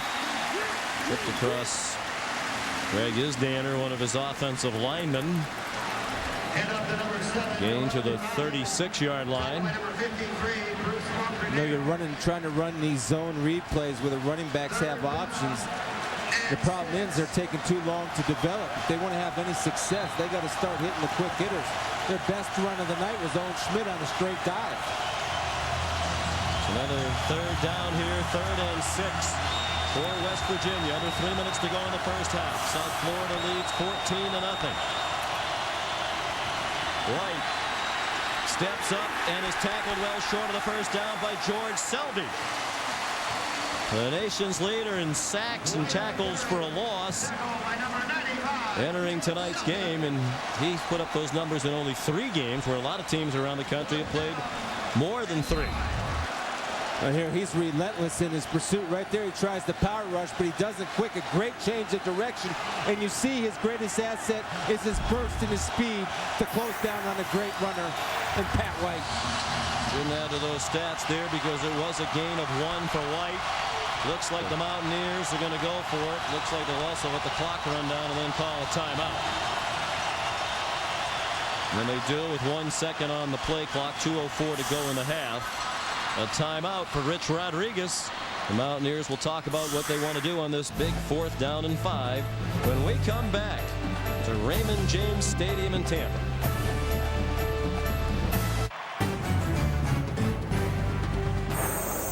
ESPN's College Football Primetime. Brought to you by Volkswagen. When you get into a Volkswagen, it gets into you. And ESPN Game Plan. See the most college football every Saturday. To order, call your pay-per-view provider. Back at Raymond James Stadium. 4th down and 5, and West Virginia's going to go for it, trailing 14-0 with 2:04 left in the half.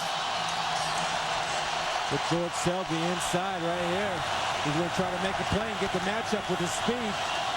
5 receivers spread the formation. White under duress is going to try to run for it, and he gets it, and much more. Inside the 20 and taken down at the 17-yard line by Jerome Murphy. 18 yards, almost entirely on his own by Pat White, the Heisman Trophy candidate from Daphne, Alabama, who gets up limping. You see Selby, he's going to come all the way around on a stunt. Pat White feels him on the pressure, and he's going to trust his legs and does a great job of running to the open area and to the open field. But he is limping. It looks to me like it's an ankle, the way he fell on it and got tackled. Slayton is over there helping his buddy out. Watch Pat White and see if you can see how he falls. Yeah, it looked like his ankle, the top of his toe kind of turned his ankle. Got stuck in the turf. And White is now down on the turf. He played with a foot injury last year against South Florida. Didn't use that to his credit as an excuse for the loss, although he rushed for only 17 yards in that game on 15 carries. Tonight, he and Steve Slayton now have identical rushing stats, each with 9 carries for 36 yards, right on 4 yards per carry, below the average for each. This is a West Virginia team that has averaged 6.7 yards per rush for the year.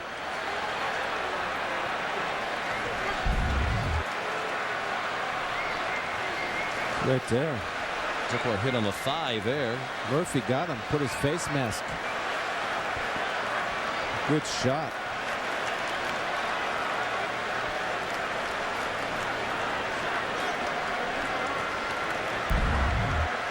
And let it be known that Rich Rodriguez has complete confidence in his backup, Jarrett Brown. Now, you don't want to lose a Heisman Trophy candidate quarterback in Pat White, but Jarrett Brown is very efficient at running this offense of Rich Rodriguez. One of the 19 Floridians on this West Virginia team is Jarrett Brown. And he'll come into a big spot here. With the 10th play of this drive upcoming for West Virginia. 1:49 left in the half. 2 timeouts left for the Mountaineers, 1 for the Bulls. 1st and 10 from the South Florida 17. And vital they come away with something away, Sean, with some points.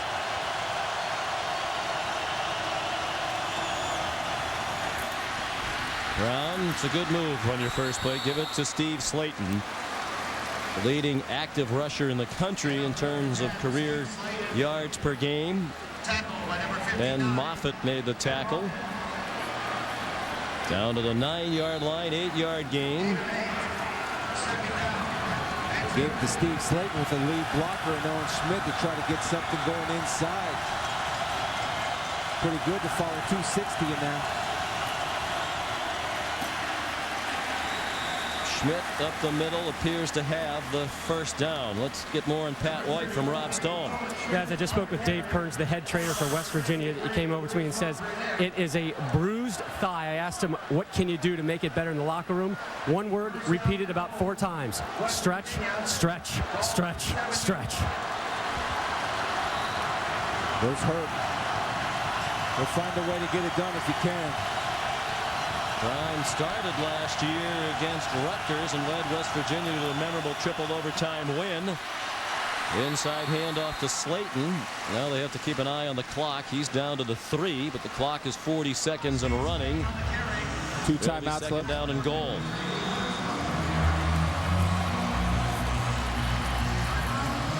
And a timeout called by West Virginia. That'll leave each team with 1. Let's get a preview of what's coming up at halftime. Here's Dari Noka. All right, guys, it is the Olive Garden halftime report coming up in just a couple of minutes. We'll try to figure out what's wrong with West Virginia, and we'll discuss what needs to happen for them to make a second-half comeback. Also, Mark and Lou will pick the 2 big games out of the Pac-10 tomorrow. A little bit of update from the National League pennant races. The Mets are a mess and about to be out of first. It's all coming up in just a few, guys. All All right, Daria, a mess kind of describes the way much of this half has gone for West Virginia.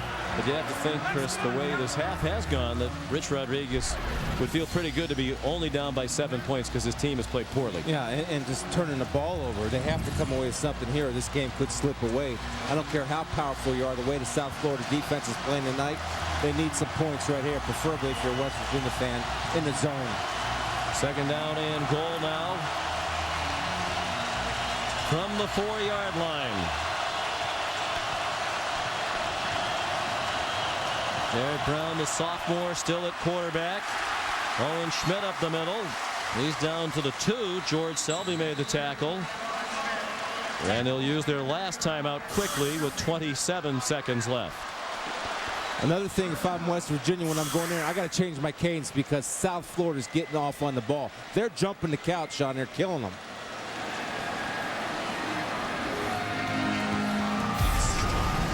West Virginia ranked number 5 in the polls this week.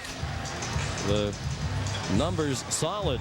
10th in total offense, 2nd in scoring offense, 2nd in rushing, 15th in total defense. That had been the question mark. Defense has actually played very well tonight. It is that vaunted offense that has not lived up to the challenge. And again, there's a lot going on here tonight, but one of the questions is, does West Virginia belong in the same conversation with that top 4? I would say, based on what we've seen so far tonight, no. No, not yet. Now we have a whole half to play, and this is a very difficult place to play against a pretty darn good football team. I'll tell you, this South Florida defense is much better than I thought. It's much better than it looked on film, to be quite honest with you.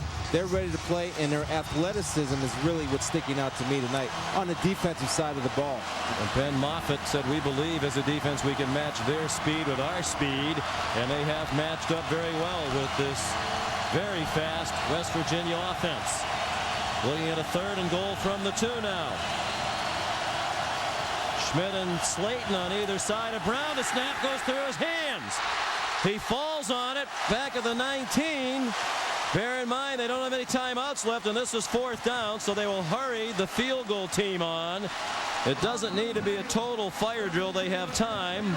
Mike Dent's snap not handled by Brown. And now a timeout called by South Florida. They wanted to make sure they had enough folks on the field.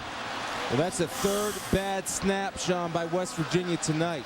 And again, when you're in a pressure game, you got to perform the fundamentals like they're automatic. No excuse for having 3 bad snaps when that's all you do is run out of the shotgun. Airmail. Give them something to work with. They had Owen Schmidt running in the flat of the end zone wide open on the crossbuck action. They blew a chance for a touchdown. Rich Rodriguez trying to get the field goal unit out there. Wasn't happy when Ryan Stanchek was a little bit slow to get out there.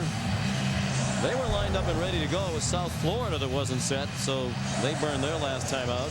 Meanwhile, White trying to walk off the sore thigh, in which he took a helmet a moment ago that caused him to leave the game.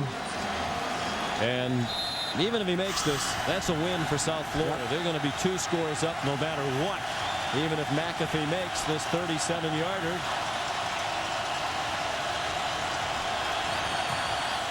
And he does, right down the middle for the veteran. Junior from Plum, Pennsylvania, who doubles both the punting and place kicking. As a matter of fact, Rich Rodriguez was a little worried a couple of weeks ago that McAfee was getting leg weary, so he said we put him on a pitch count like Major League Baseball pitchers, where we monitor his number of reps in practice so his leg doesn't get fatigued. 14-3, South Florida, 3 seconds to go till the half.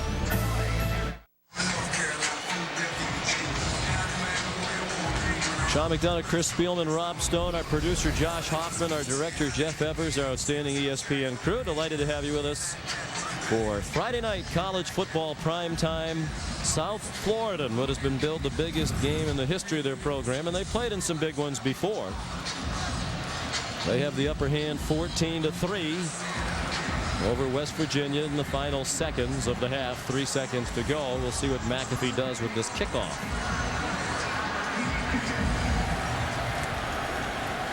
It's a squib. Benjamin Williams brings it back to the 47. And we have reached the half, a memorable first half, featuring 8 turnovers. Jim Leavitt's defense dominating the proceedings. It's clear to me tonight that West Virginia didn't come ready to play. They got to get it together at halftime to come out and make this a game. At the half, South Florida 14, West Virginia 3, and it doesn't look good for Pat White. Always looking good, Dari Noka in the Olive Garden halftime report. You're too kind. Welcome into the Olive Garden halftime report. I am Dari Noka along with Mark May and the coach Lou Holtz. And wow, 14-3, 8 turnovers in the game. It has been disgustingly ugly, especially for West Virginia. How come, Mark? Well, because they're poor play on offense. Not only the injury to quarterback Pat White, Jarrett Brown is a capable backup, but there is a reason why Pat White is a Heisman Trophy candidate, because he can get the job done. The injury to his lower leg is going to hurt West Virginia. For them, they need him to come back in the second half. But a bigger concern for this football team, the 4 turnovers in the first half. And not only that, the poor play on the offense. They need to throw the ball vertically down the field to play and establish a better running game. And not only that, how about the mistakes just before halftime? The high snap over the quarterback Jarrett Brown's head cost them an opportunity for a touchdown, so they've got to get it turned around. But, Coach, there's a brighter light at this. Remember against Marshall, it took them 3 quarters to take the lead against Marshall. Yeah, but this is different. This is different. Some people say, boy, it's not a good game. I think it's a beautiful game because it's a fundamental physical football game played by USF. They are controlling the line of scrimmage. They're getting penetration and disrupting them. You say the bad snap. That's because the center's got to try to reach a guy that's getting penetration. University of South Florida is just winning the battle up front. They're staying squared, they're tackling hard, and they're controlling the line of scrimmage. You see the good football position they're in. On the other hand, when South Florida goes ready to throw the football, they have protection. Here you see that there's always somebody at Pat White's feet. That time he was on his arm, creates the interception. On the other hand, when you look at South Florida, Matt Grothe, he's staying there. He's got all kind of time. It goes back to fundamentals, and USF is winning the battle up front, which I did not think would happen. I congratulate him. It's only a half. The bottom line, Coach, no flipping out there, because this is going to be an exciting ending to this game. This is great football. I want to tell you, you talk about the ball on the ground more than a soccer match, but you talk about hard-hitting physical football. That's great. You think Coach Rod might say something at halftime to get these boys a little bit fired up. Let's show you how bad it's been for West Virginia in the first half. Take a look at what they average, 47 points per game. They're on pace for 6. Over 300 rushing yards. They're on pace for 162. You get the picture looking at the numbers. They've already turned it over more times than they average in the first 4 games. And that is why they are down 14-3. Lots more coming when the Olive Garden halftime report continues. We play a little pick-em, Pac-10 style. Cal and Oregon battle to keep title hopes alive while SC tries to avoid a Husky upset up in the Great Northwest. It's all coming up.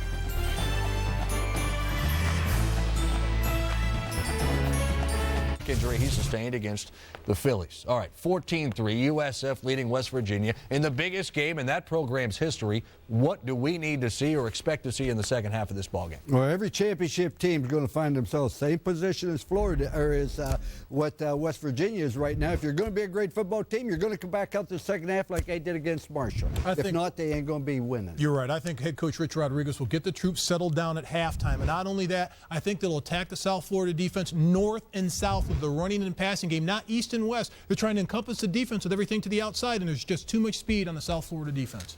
South Florida looks awfully good, and West Virginia looks terrible. 8 turnovers, 4 apiece in the first half. Second half is coming up. Mark, Lou, Dari. It's been the Olive Garden halftime report. South Florida up 14-3. Big touchdown pass from Matt Grothe. Second half coming up next with Sean and Chris from Tampa. This halftime report brought to you by Olive Garden. When you're here, your family.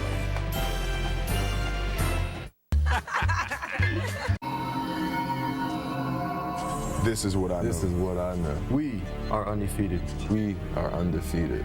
We are ranked 18th in the nation. We are ranked 5th in the nation. I know the South Florida is a very hot team right now. I know West Virginia gets all this hype, but they haven't played South Florida yet. Losing this game, it's not enough.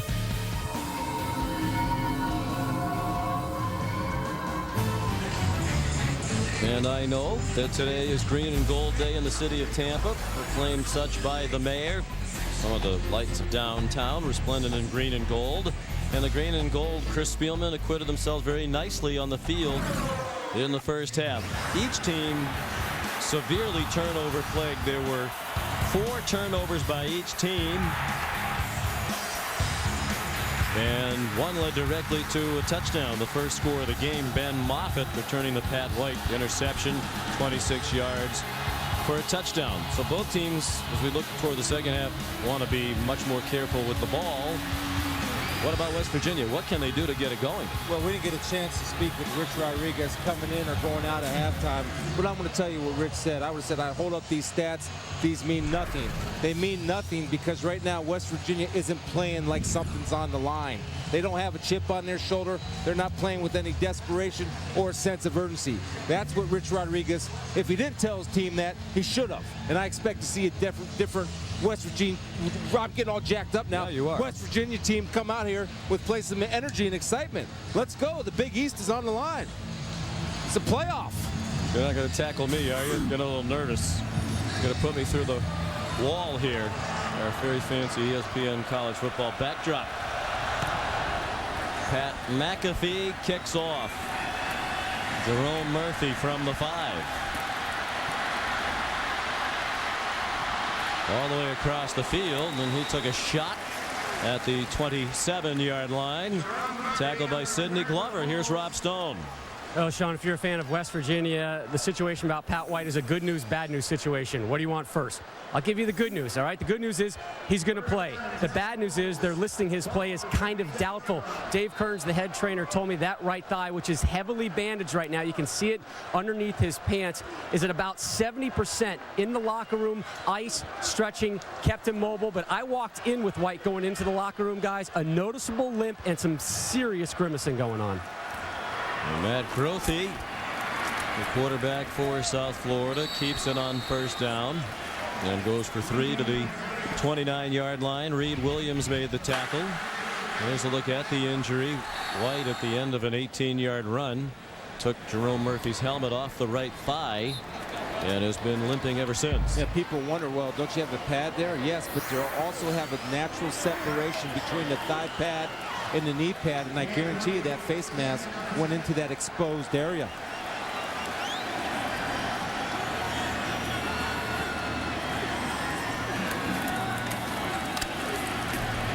Mike Ford fumbles again, and it rolls forward where it's recovered by Zach Herman, the right guard. He might have been down. Take a look at it again. They come with the power O. Unconventional set, the I-backs for South Florida. So if I'm West Virginia, I wonder if you're getting a replay to see if he was down, because South Florida picked up 4 extra yards. South Florida's already lost 2 fumbles. Grothe's thrown 2 interceptions. West Virginia threw 1 interception, lost 3 fumbles. 3rd down and 1, and I don't know. Jamar Taylor did not appear to get to that yellow line. Mountaineers think they have him stopped. Reed Williams, the middle linebacker, leading the defensive surge. Scooter Berry also in on the play. They got to get past the 36. Good penetration. And from that angle, it looks like he is short. But again, the officials on the line marking it with the front foot. It's possible the ball did get just to that yellow line.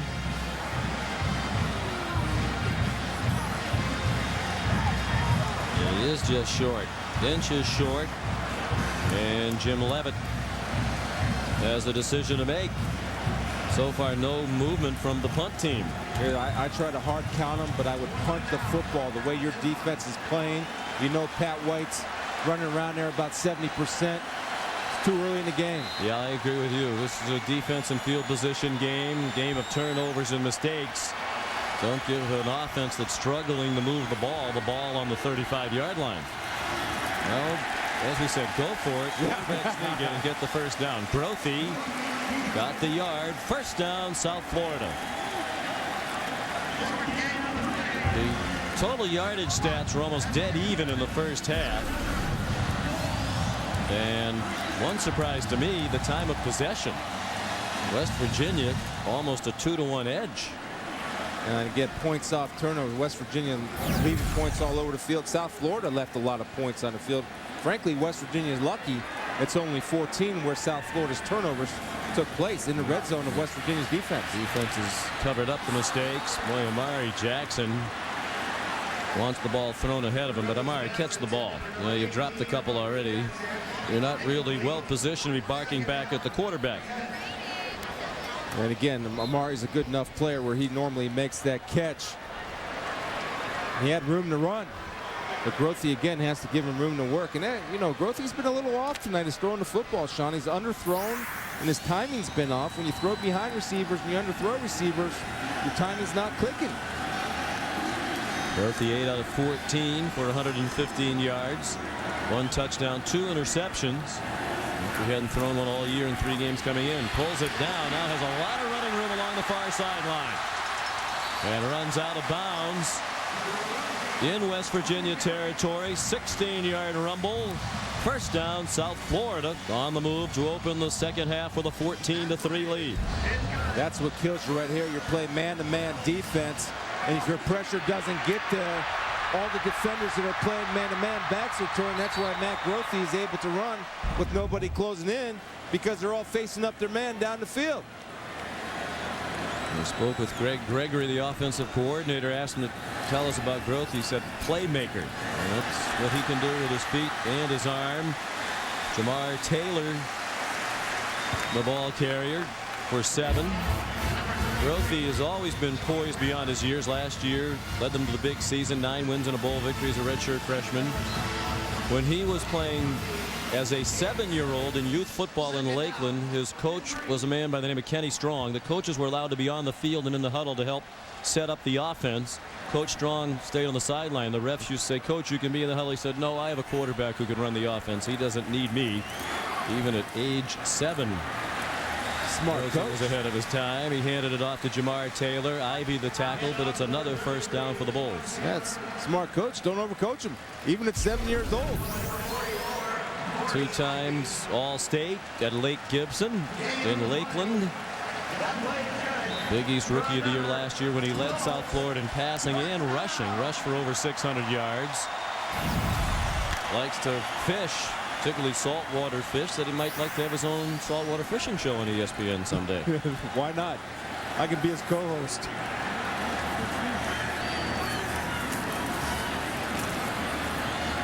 Grothe keeps. Reed Williams, the tackle. No, I'm waiting for you to do your muscle and fitness show. I think you need to do the Spielman workout plan for our national audience. I think it would work. It's clear. It's clear to me with South Florida. I mean, they came in with the attitude that we're just gonna out physical and out tough West Virginia. That was their plan, and frankly, right now they're doing that. They're doing what they want up front. They're pushing that line of scrimmage and changing it.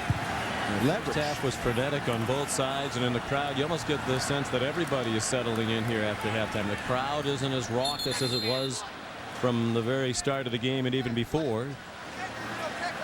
And the offense was starting to get a little bit of a rhythm before that timeout, which is why it was so frustrating to them.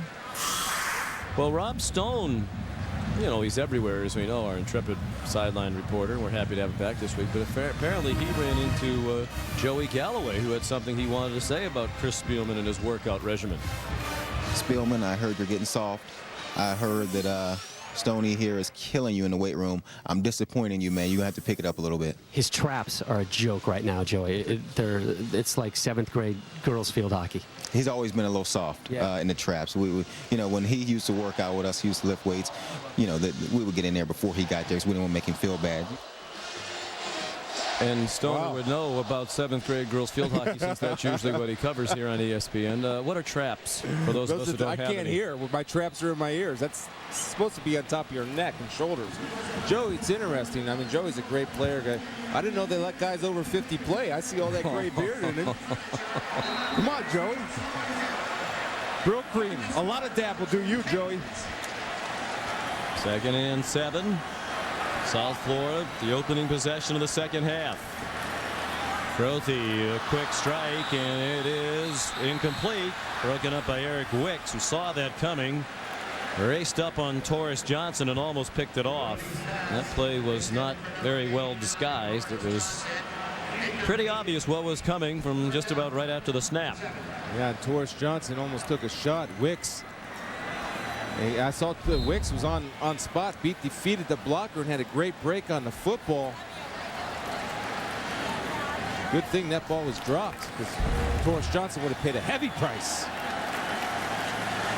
Eric Wicks, a fifth-year senior out of Pittsburgh, Pennsylvania, 30th career start. He believes this defense is much better than a year ago. Thinks they're much more physical and confident. Grothy on third down, runs for another first down. Belted to the boundary by Morty Ivy, but it's 10 yards. And the Bulls move the chains to the delight of the sellout crowd again. It's a playmaker for you. Again, they're trying to come with a four-man rush, make it look like a blitz. But if you get nobody to penetrate up front, you're playing zone. Your defenders have to recognize when he crosses the line of scrimmage. That's when you can break your coverage. They're waiting too long to react. When Grothy crosses the line of scrimmage, then becomes ineligible to throw the ball. 47 yards rushing for Grothy now. He's the leading rusher in the game for either team. Hands it off this time to Jamar Taylor. Wrestled down by Reed Williams. With help at the bottom of the pile from Quentin Andrews. Tackled by number 20, number 8, Quentin Andrews. Well, among those in attendance tonight, Dick Vitale, great all-around sports fan, lives here in the Tampa Bay area. And the Schwab is here as well. Wonder if they're quizzing each other. It's Vitale. Awesome, baby! Capital A. Mrs. Vitale still waiting to speak her first words in the history of their marriage. The lovely Lorraine. There's Jamar Taylor into the end zone. Touchdown!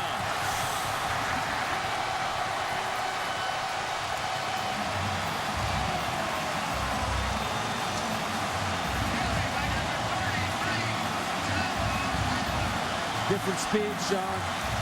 Playing a notch above.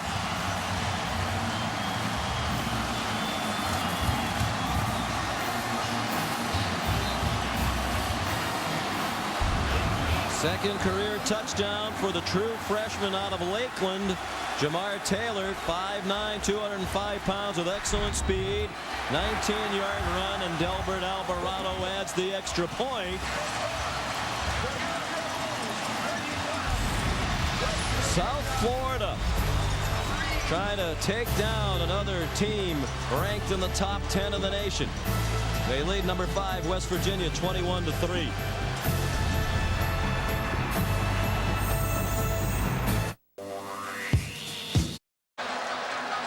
West Virginia down 21-3 on the road. Things aren't going to get any easier. Pat White without his helmet right now. He will not go on to lead the offense. Instead, it'll be Jarrett Brown. And guys, I've been watching Jarrett Brown this entire second half. The only thing he's done so far, tighten his shoelaces. No running, no warm-up tosses, nothing. You had no idea who was going to go in until you saw White leave his helmet behind and Brown go in and start talking to the huddle. Jarrett Brown, he's like the cheetah hunting the gazelles. They just go run. They don't stretch. So he must be ready to run. If he's hungry, he'll run.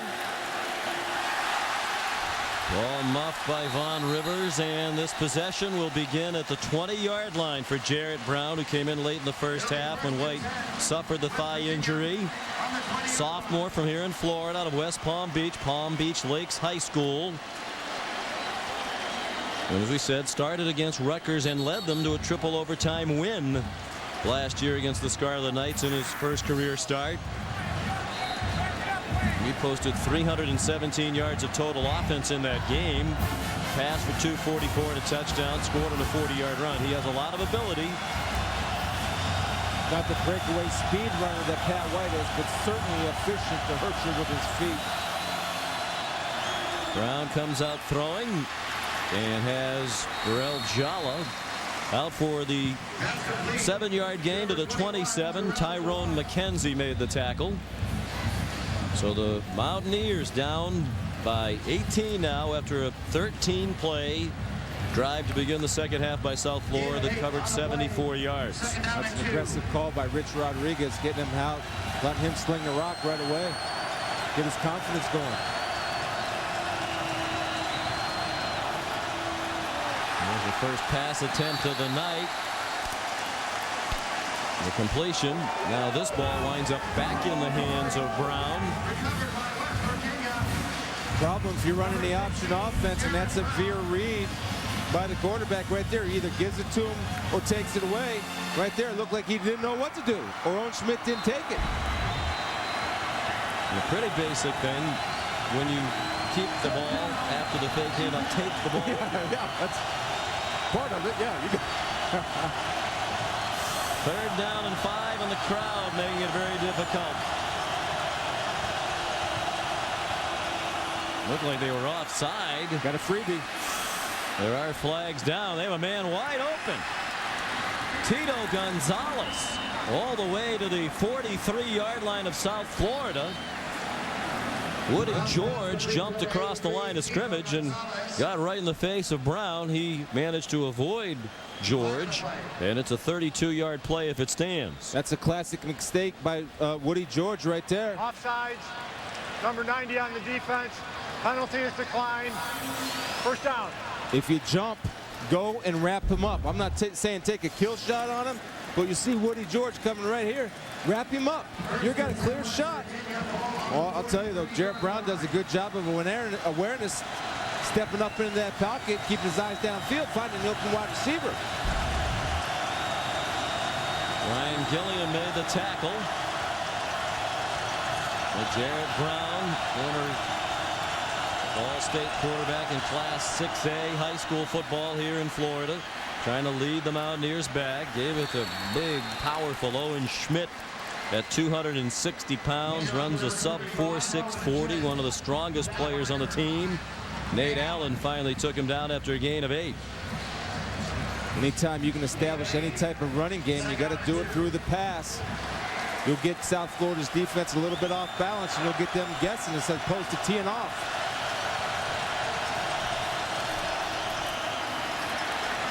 Slayton managed to avoid a hit near the line of scrimmage. He picks up another first down. George Selvey and Ben Moffitt combined on the tackle. Slayton still finding the running room very hard to come by. For the third year in a row, he's playing his third game against South Florida in as many years. Hasn't rushed for 100 against them yet. He's got to keep plugging away. And again, this offense does have the ability to score points and score points in a hurry, whether it's Pat White or Jarrett Brown at the helm. 12 carries, 50 yards for Slayton. Brown after the fakes, pulls it down and runs. And has a first down. Nifty run of 11 down to the 20-yard line. Carlton Williams the stop. Let's see what Pat White's doing. He's giving him pumping a fist, telling him to protect the football. Watch how loose he is with his ball once he takes off. Okay, see, he's tucking away. See that ball hanging down there by his knee? He's lucky that didn't get whacked out of there. Pat White doing a good job of being a leader, coaching him up from the sidelines. First and 10, West Virginia. Fast-moving third quarter. More than midway through this period. The pass from Brown too high for Darius Raynaud, and we check in with Rob Stone. Just spoke with Dave Kearns, the head athletic trainer of West Virginia, and I asked him, does Pat White still have a chance to get in? His response, slim. White right now reduced to being a Heisman-worthy cheerleader. And a leader, though. He can be a valuable asset to Jarrett Brown. And just by his little point of telling him to protect that football, Sean, that's being a football player and a team guy. And not hanging his head despite the injury and being unable to play, despite the fact it's been a frustrating night. Second and 10. High snap, but he handled it 6'4". He's a solid 220 pounds. Brown got bounced down at the 16-yard line by Carlton Williams. It's a good play because it's 3rd and 6, and that's a manageable third down for West Virginia. And I'm going to dare to say, depending on his play, they're in 2-down territory. I just got the feel that's how the game is going. They need to create some big points, not field goals, because they're not going to get back in it against this South Florida team.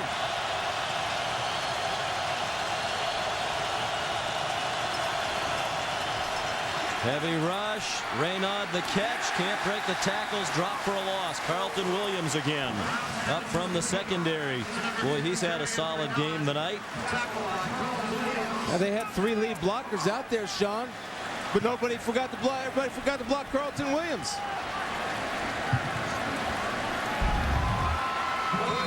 So it's 4th down. 8 yards to go and a field goal try upcoming. After Raynard dropped for a loss. 35-yard attempt by Pat McAfee from the right hash mark. It is good.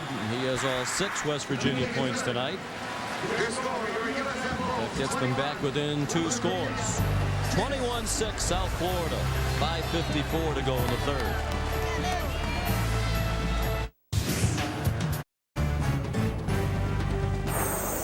ESPN's College Football Primetime, brought to you by Mitsubishi Motors, driven to thrill, and ESPN Game Plan. See the most college football every Saturday. To order, call your pay-per-view provider.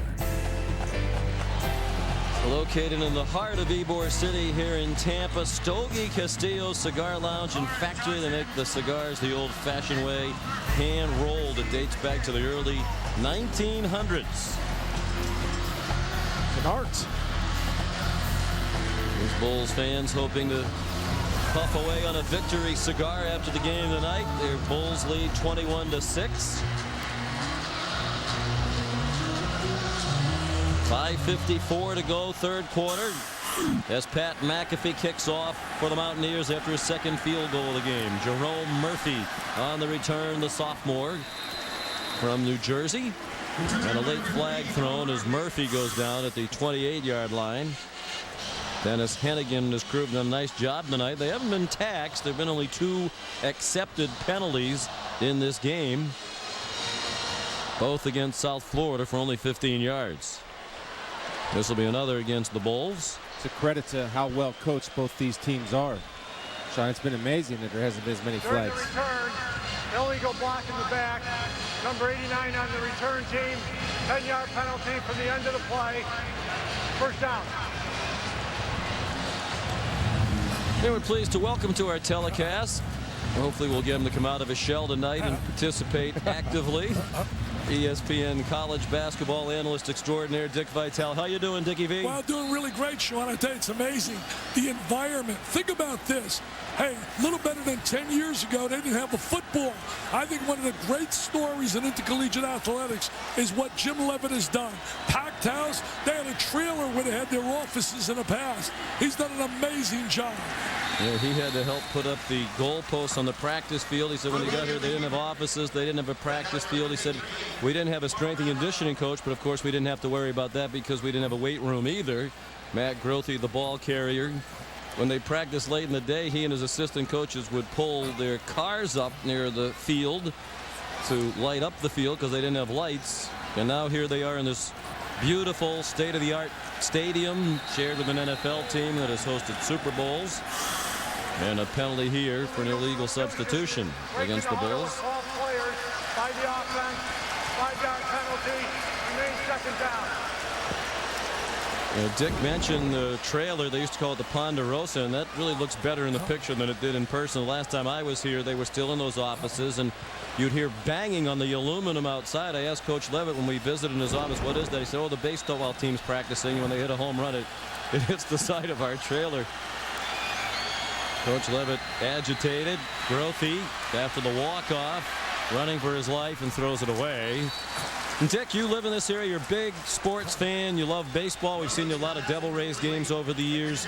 But it really seems like this area has totally bought into this football program now. Well, I think, Sean, think about this. An amazing job done by Mike Tranghese and the people out of the Big East to accept them. There was a lot of criticism, but Tranghese was a step ahead and realized how fertile the Florida area is. You look at the football program in Florida, they're absolutely amazing.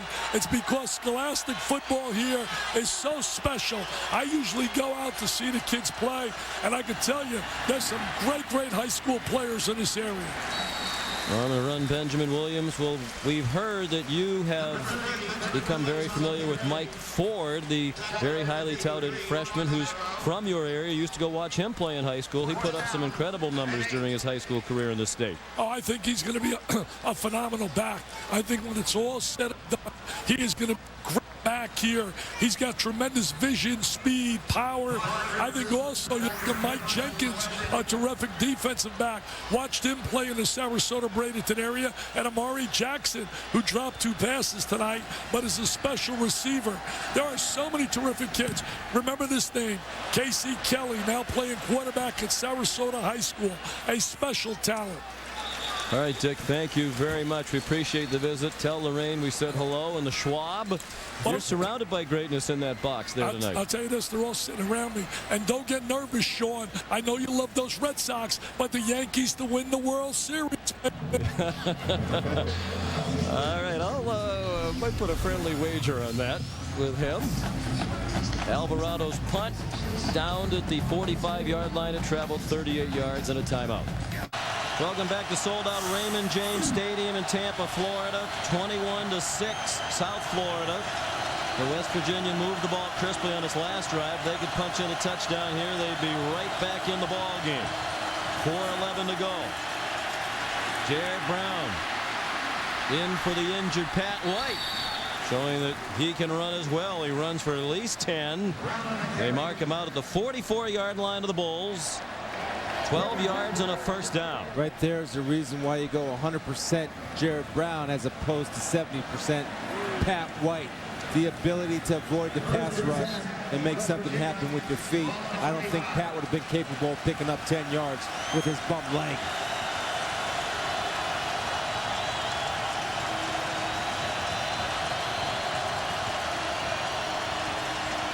Brown, low throw, and Steve Slayton couldn't save it off the top of the grass. Pass intended for number 10, Steve Slayton. I don't know if he would have caught much, John, if he would have caught the football right there, because he had 3 Bulls coming with horns up to take him out. Again, their ability to see and break on the football is a credit to good coaching by Jim Leavitt and Wally Burnham, but also their athleticism. Outstanding, better than I thought it was. 4 wide receivers now for West Virginia. Noel Devine, the running back. They give it to the freshman. Bye. All the way down inside the 10-yard line. Nate Allen saved the touchdown. They'll mark him down at the 7.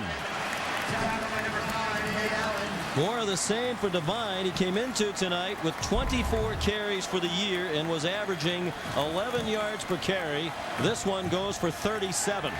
Well, one of the things Noel Devine has for him is his small stature. He gets lost behind 6'5" bodies in offensive line. Good job of blocking and staying on your blocks and finishing. And Noel uses his speed to walk the tightrope on the left side of the field. He's 5'8", 170. Brown was under center, now shifts into the shotgun. West Virginia with a chance to get right back in the game. Busted play. Brown driven down back at the 9 by Ben Moffitt.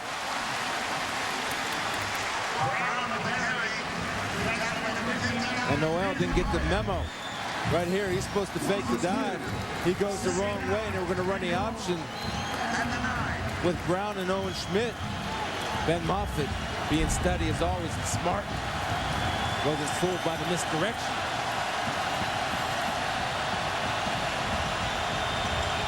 Second and goal from the 9. Brown up to the line so they can hear him. Under 3 minutes to go, third quarter. West Virginia looking for its first touchdown of the night. Brown with Moffitt in his face, throws it up for grabs, and it's intercepted. Bad decision by the young quarterback there. Nate Allen picked it off.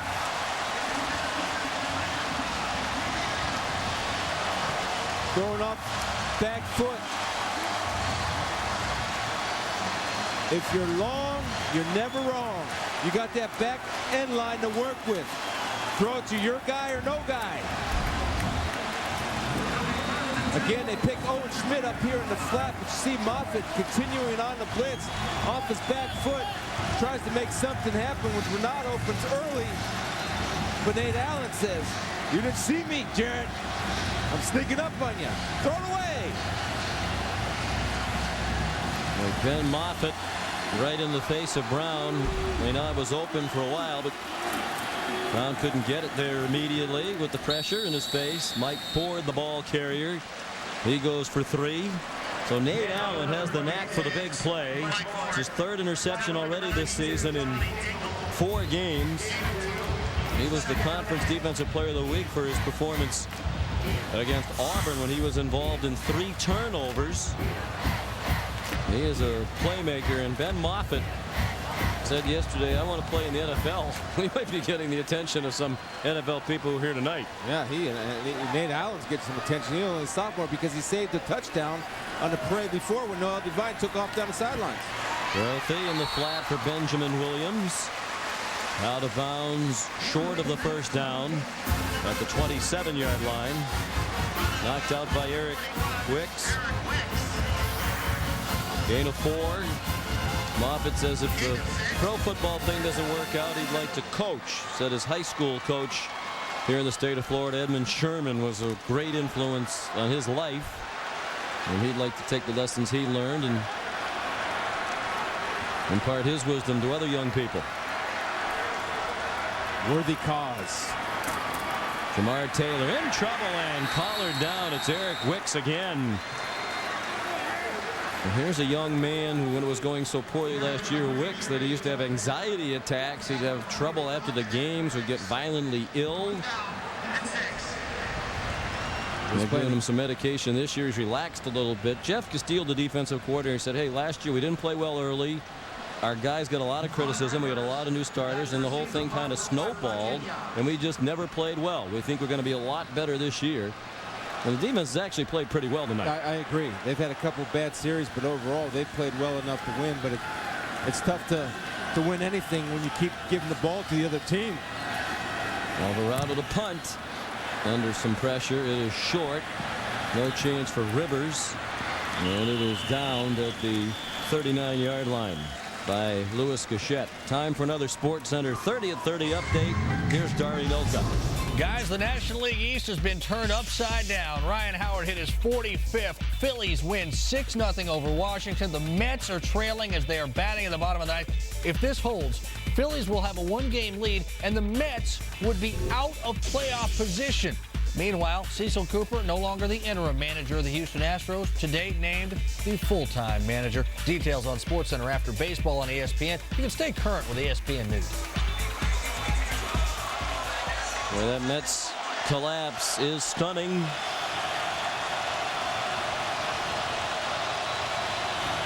Jared Brown takes the shotgun snap. Jallo the catch. Burrell down at the 46-yard line in the arms of Mike Jenkins. 7-yard gain.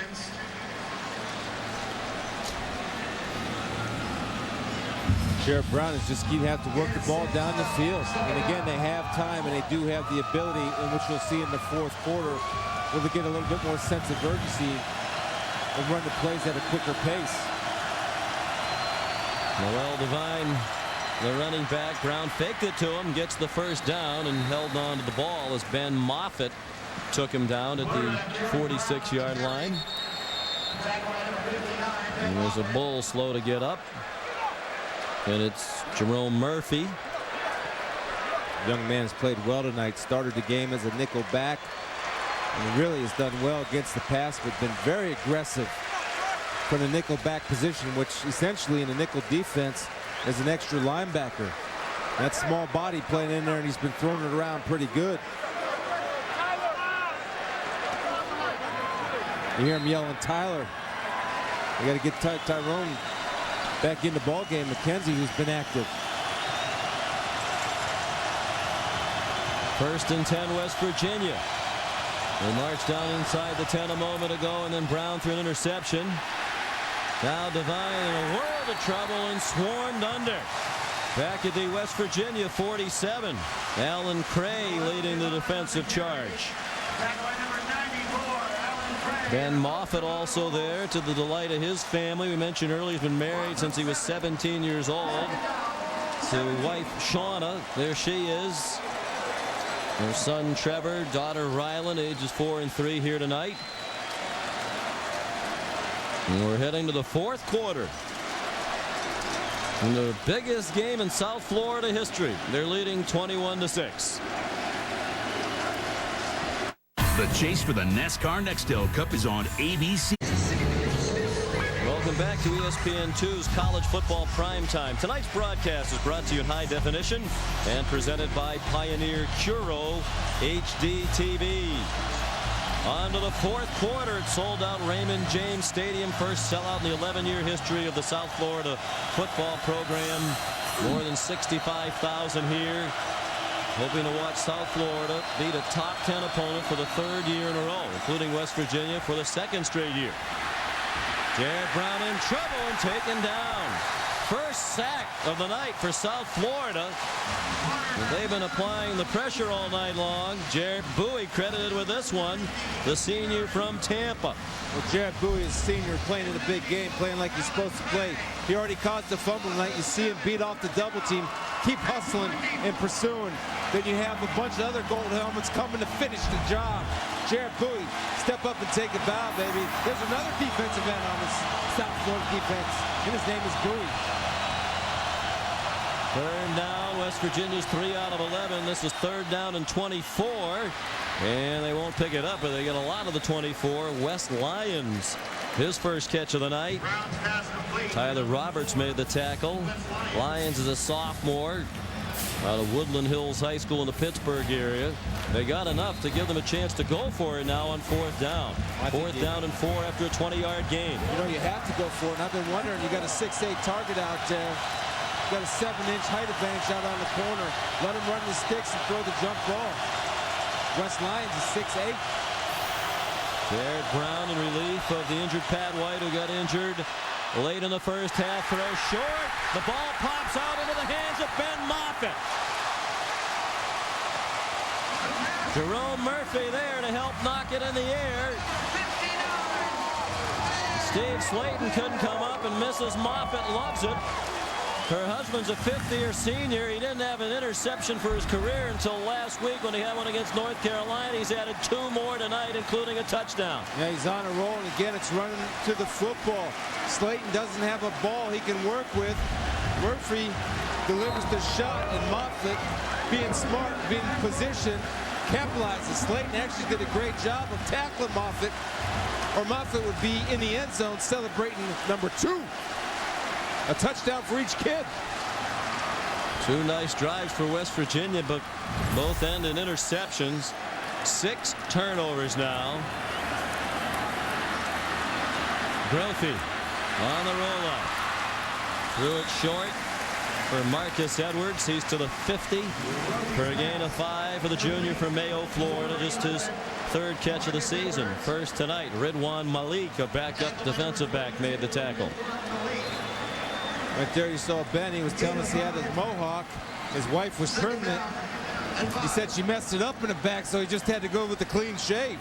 She might have messed it up on purpose. Yeah, I don't think most wives would be a big fan of the husband sporting a mohawk.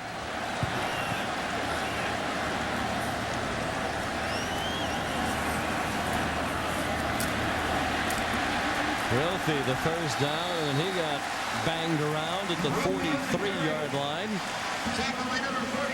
Reed Williams made the tackle. Well, there have been 10 turnovers combined in the game, and we're only halfway to the record. Back to 1969, Florida State and Wichita State combined for 20 turnovers. Coach Corso, the tailback for Florida State back then? I would have to think that might have been a bad weather day. Shamar Taylor to the 38. Quality first down gain. He got 5. Eric Wicks and Mark Magro made the tackle. And now time beginning to become a concern for West Virginia, down by 15 as we approach 12 minutes remaining. South Florida's doing exactly what they want to do. West Virginia knows they're going to run the football to eat clock up.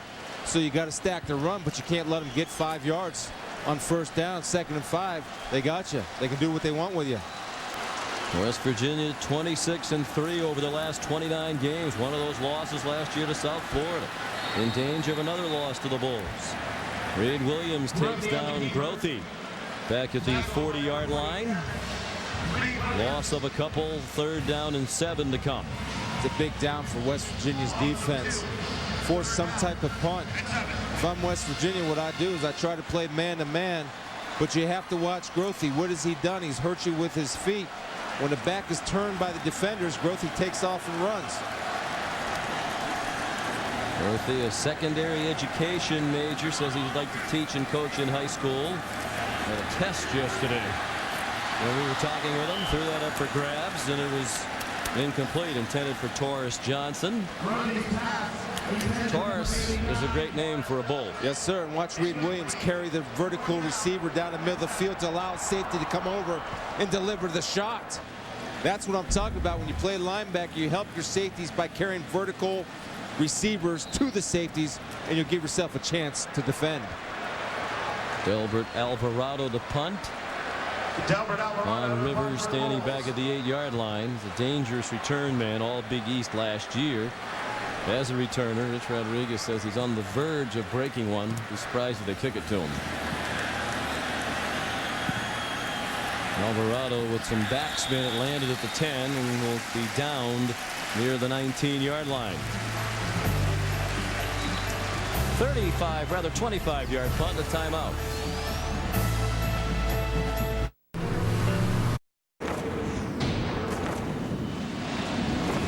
Welcome back to college football prime time. South Florida, no stranger to big upsets. The last 3 seasons, they beat a ranked team. In 2005, they upset number 9 Louisville in their first Big East Conference game. Last year was number 7 West Virginia, which fell in Morgantown 24-19. Grothy to Ian Randolph for a touchdown. And then earlier this month, they went up to Jordan-Hare Stadium, beat then number 17 Auburn in overtime, as Grothy found Jesse Hester Jr. in the end zone. Jim Leavitt, when we spoke with him yesterday, acknowledged this would be the biggest win in program history. It would also be the highest ranked opponent they had ever defeated. West Virginia ranked number 5, but certainly not dead and buried yet with more than 11 minutes to go. Looked like the Bulls might have been offside. No flags down. And there is a flag down now. Jerome Murphy collared Jarrett Brown. About a 9-yard gain. Probably want to take the play. 2nd and 1 instead of 1st and 5, you think? Yeah, I take the play, but I think, first of all, it was close to being offsides. It looked to me like he got a good jump, but that's what South Florida's front four. Number 76 on the defense. The penalty is declined. It will be 2nd down. Has been doing all night, Sean. You'll take a look at it here on the replay. As soon as his head goes up, they time it up. Ooh, that is close. It's offside. Yeah. Close to being offside. Cleaver's been in there all night. No, he was offside. No, close to being offside, just like you said. Yep. Richard Cleavert, strongest player on the defense. If he said he wasn't offside, I wouldn't argue with him. He benches about 550. 2nd and 1. Brown. Good footwork. 1st down to the 31-yard line. Carlton Williams, the tackle. And we'll tick down to 10.5 minutes to go. They stopped the clock for a moment to move the chains. They moved the ball under Jarrett Brown here in the 2nd half, but a couple of interceptions have really hurt the Mountaineers. And you can see why Jarrett Brown is in the ball game. He's more effective running the ball. Like I said earlier, 100% as opposed to the 70% Pat White would be bringing. Juggle the snap. Running out of time. Throws it up for grabs. Out of bounds. Threw it away.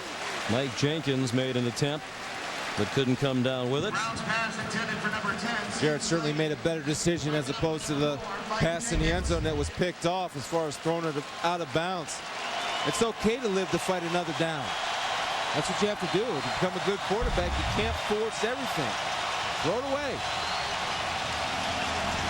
Just joined us, Pat White, the outstanding quarterback, Heisman Trophy candidate, Big East Player of the Year last year, injured his thigh after he took a helmet to the thigh late in the 1st half. Left the game, replaced by Brown. White has not returned. White had trouble on the connection, Had to gobble it up and go down back at the 25-yard line. Ben Moffitt there as he couldn't connect with Owen Schmidt as he tried to pull the ball back. Stop running the option. This is twice that this happened. Good snap. And again, it's ball handling. It's not even a fake, it's ball handling. He's not probably used to running that with the first team. Pat White runs that option, and it's difficult to run. You're going to see it catches the hip of Owen Schmidt. Secure the football. Like Schmidt might have grazed him on the way by. 3rd down and 15. Deafening noise again from the sellout crowd. Brown throwing a deep ball, one-on-one coverage, and it is caught. What a catch by Jallo with the defender Trey Williams draped all over him. Flags fly from everywhere. 44-yard gain. It would have been pass interference anyway. But Darrell Jallo, the junior from Greensboro, North Carolina, made a terrific catch with Williams on top of him. Yeah, Coach Vitale would be proud. Jallo during that play did a great job. Pass interference, number 21 on the defense. The penalty is declined.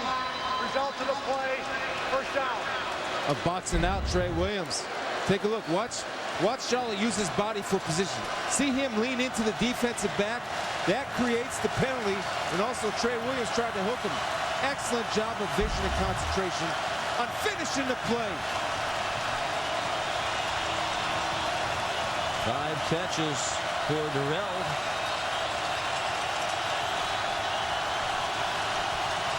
Crowd turning up the volume. 1st and 10 from the 31 of South Florida. Very nearly a lateral, perhaps it was, and Brandon Hogan taken down immediately by Jerome Murphy. Boy, Murphy and Moffitt have made a number of big plays. They're stepping up. The whole defense, Sean. We've done 4 football games to this game. This is the best tackling team that I've seen in person. And frankly, that I've seen on TV. One of the top 5 that I've seen on TV as far as making open field tackles. And a miss. Boy, they're strong, they're fast, they're very disciplined. They talk about the need to play assignment football, and they have. Rich Rodriguez wants his team to speed it up. Down by 15 with 8.5 to go, and this is the defense that is also very well coached. Brown, again, a good tackle in space by Tyrone McKenzie, the Iowa State transfer. He transferred here, and then a month later, his former head coach Dan McCarney wound up assisting Wally Burnham on the defensive staff. There's Dan McCarney.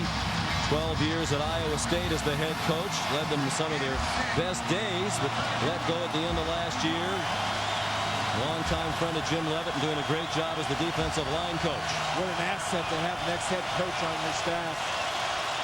Another 3rd down for Brown. They converted a moment ago. This time he drops the ball and picks it back up, and they get the 1st down and much more. Flag down. Brown down at the 15. Tyrone McKenzie there again. This one's going against West Virginia. It's a killer. Again, they're very loose with that football. Holding, number 73 on the offense. 10-yard penalty for the line of scrimmage. Jake Figner, the right tackle, the veteran junior from Fogelsville, Pennsylvania, making his 18th career start tonight. That's a hold. Yeah, he had the hook on him. You know, he's got to feel his quarterback going out, let go of the hook, cut the pressure of the defensive lineman off. Once you got the hook on him, throw it off right away. 3rd and 15. It seems like we've been saying that a lot tonight for the West Virginia offense.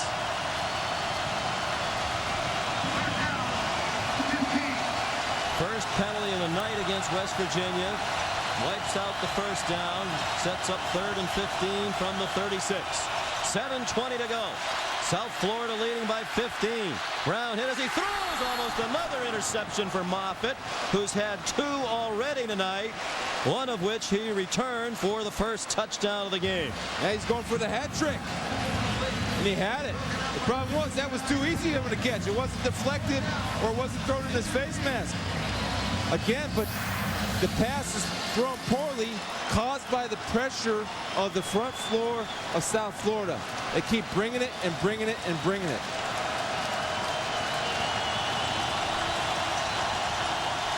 They're going for it on 4th and 15. Field goal really does them little good here with 7:14 to go. Garrett Brown with plenty of time. Throws Rodriguez has a man. First down, West Virginia. West Lions, the clutch catch. Trey Williams, the coverage, but not very tight. They get 25 yards on 4th down and 15. A head scratcher for Jim Leavitt. Well, stand up, West Virginia offensive line. You're challenged. You know they're coming, and yet you do a good job of picking up stunts, creating a pocket for Jarrett Brown to throw to the big fella at 6'8", West Lions, who does a good job of coming back to the football and catching it with his hands. 10th play of the drive. Slayton, who's virtually a forgotten man, just his 13th carry of the ball game. Good for about 5, give him 55 yards for the night. You know, the clock's starting to become a factor, Sean. You're at 6 minutes and counting, 6:30 and counting. Couple of big conversions on this drive.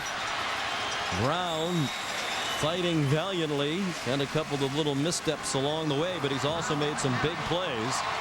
Moffitt the tackle, 3 yards short of the first down. Here's Rob Stone. You guys are talking about the essence. Time is of the essence right now. Rich Rodriguez has been preaching that, guys, this entire drive. Hurry up, speed it up. A precarious situation, though, Sean. He needs to make sure his QB is comfortable with what's being called. He's agonizing again as the play clock runs down to 7. 3rd down and 3. He throws into the end zone. Touchdown, Darius Raynaud.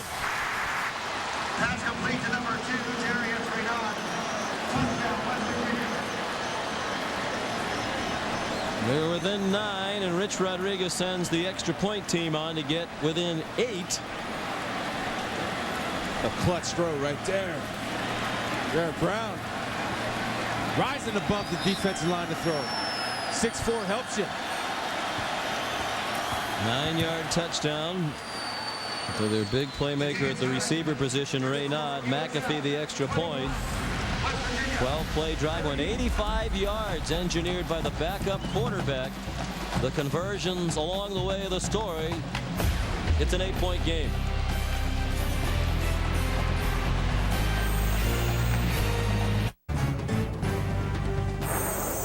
ESPN's College Football Primetime, brought to you by Volkswagen. When you get into a Volkswagen, it gets into you. And Knocked Up, the summer's biggest comedy hit, is even funnier on DVD. Own it now.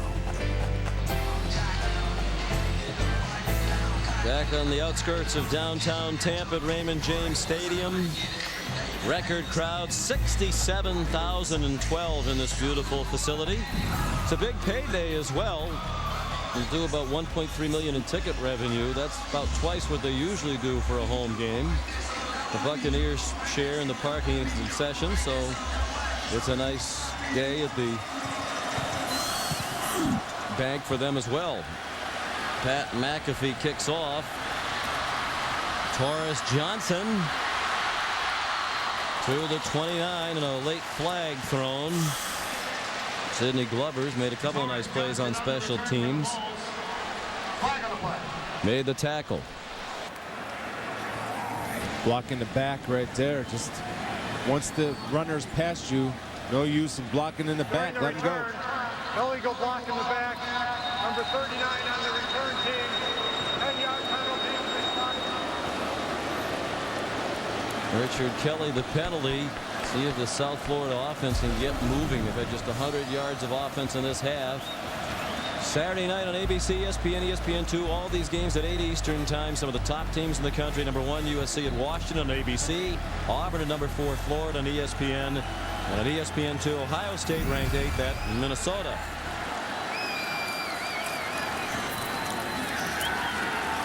Well, they get conservative and sit on this lead. All the momentum right now is on the side of West Virginia. Yeah, you got Jarrett Brown who's feeling it. Made 2 great throws. Jeff Castillo, the defensive coordinator for West Virginia, has a goal of 6 3-and-outs every game. Boy, what a big 3-and-out for them. Do some justice. Not only creates momentum, but field position for the offense. Amari Taylor dropped for a 2-yard loss by Keelan Dykes.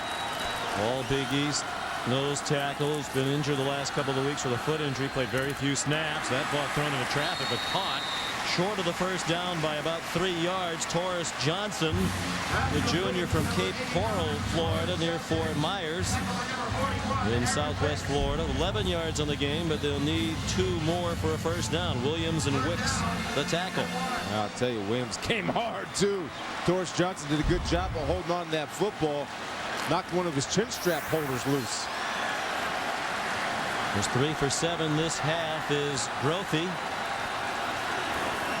Wishbone look and a first down for Jamar Taylor. They've shown that formation a few times this season. Reed Williams and Ryan Mundy the tackle. But they've had to make a lot of changes. Greg Gregory is the new offensive coordinator here. He was the tight ends coach last year. 2 assistant coaches who were on the South Florida staff last year left after last season and went to West Virginia. Greg Fry, now the offensive line coach for the Mountaineers, and Rod Smith, the quarterback coach. So Greg Gregory, in anticipation of this game in the offseason, changed the terminology, their audibles, a lot of the formations, because they were afraid that the coaches on the other side with the knowledge would cause problems. Taylor, the ball carrier. Yeah, they were wise to do that, Sean, in the spring. It gave them time to get used to it. All at camp, they changed their whole numbering system. You know, they have the quarterback coming back, a lot of veterans coming back on an offensive line. These are smart kids. They did a good job of picking it up. Well, the last snap came with 11 on the play clock. This one with 8. Grothy could take it down longer if he wanted to. Jamar Taylor, the Mountaineers saying he fumbled. He did not, but he got no gain on the play.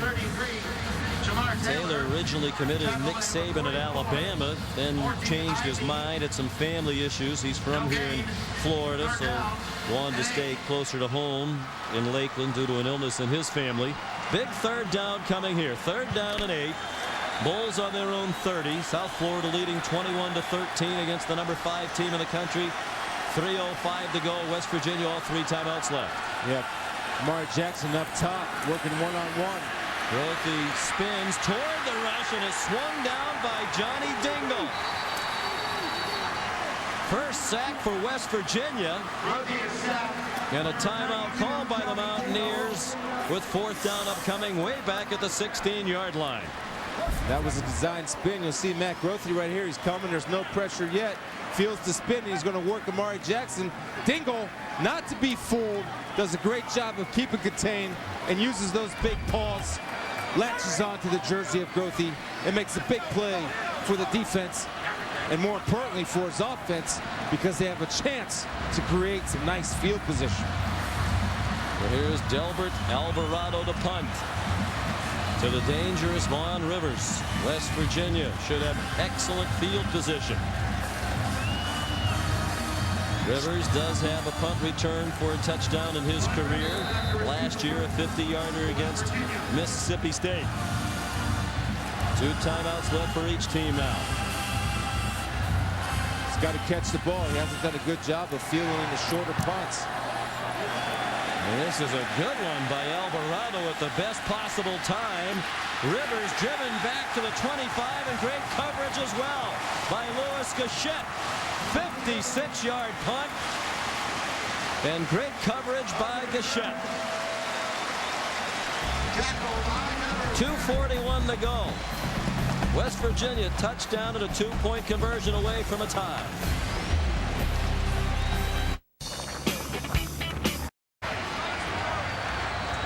West Virginia in position to tie with a touchdown and a 2-point conversion. And they're doing without their 2 key stars contributing tonight. It's Jarrett Brown, the backup quarterback, converted a 4th and 15 in their last drive, and then threw the touchdown pass to Darius Raymond to get them within 8. Pat White, the starting quarterback, injured late in the first half. Took a helmet to the thigh and has not returned. And Steve Slayton has been a non-factor.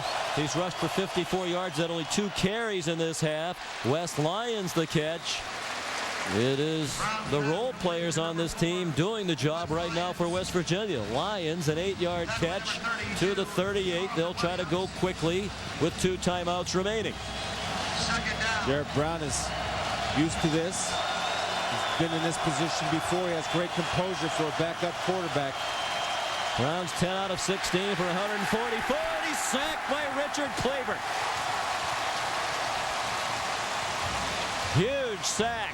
Back to the 29. It'll be 3rd down and 11, and the clock ticks down to 2 minutes. That sack's on Jarrett Brown. It's essentially a 3-step drop where he receives the snap from shotgun. He's got to deliver the ball. You can't hold it because the offensive line is short-setting the defensive line. 5 wide receivers. Impossible to hear. Brown steps up, throws off the hand of his receiver. Jala couldn't come up with it. Incomplete. They'll have to convert another 4th down. Here's the ball game right here. Wes Lyons has been the guy who's been running the comeback route. We'll see if they go to it again. South Florida has their main man, Mike Jenkins, matched up on Wes Lyons. One of the big plays in the history of South Florida football right here. There's Wes Lyons up top. 5 wide receivers for the sophomore Jarrett Brown. He's going to try to run for it. Has to do some work. He does the work and more. Across midfield and out of bounds at the 44-yard line of South Florida. Tyler Roberts forced about 27 yards when it looked like it was about to be game over for the Mountaineers. Boy, again, composure. He waited to the last possible second, Sean, before he took off running. His eyes stayed downfield. He says, if I want to make something happen, I'll do it with my legs. And guess what? I'll throw the old school stiff arm on him and go ahead and get the first and then some. A 4th and 15 on the last drive. A 4th and 11 here when they absolutely had to have it. 62 yards rushing for Brown on 14 carries to the delight of the man to replace Pat White. Minute and a half to go. Catch made. 39-yard line. Jock Sanders, the freshman. Nate Allen, the tackle. Gain of 5. 2nd and 5. They need a touchdown and a 2-point conversion. 1:15 to go. 2 timeouts for each team. Yeah, any question about South Florida playing any type of prevent wrong? They're bringing people. It's athlete versus athlete. Line up and play. 4 receivers. Noel Devine, the back. Brown flushed. Brown dropped down near the line of scrimmage. A loss of about a half yard. It's George Selvey and Jared Bowie.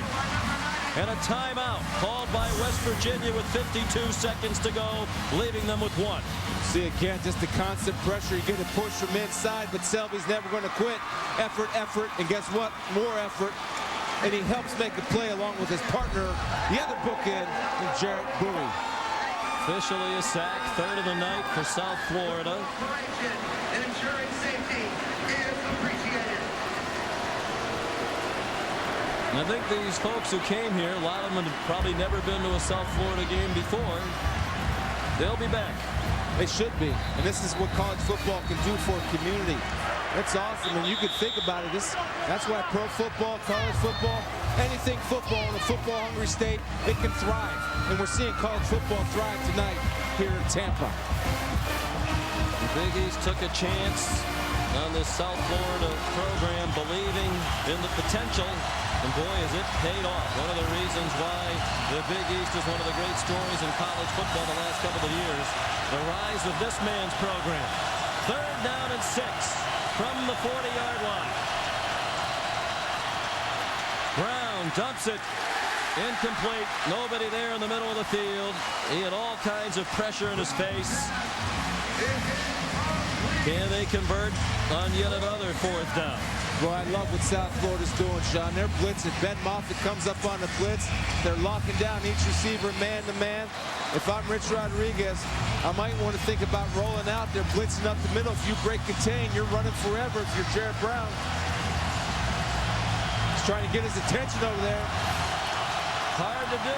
67,000 plus, making that nearly impossible. This would be the shortest 4th down they will have had to convert here in the 4th quarter. 4th and 6. Brown, low throw. Is it a catch? No, say the officials. It skipped into Wes Lyons.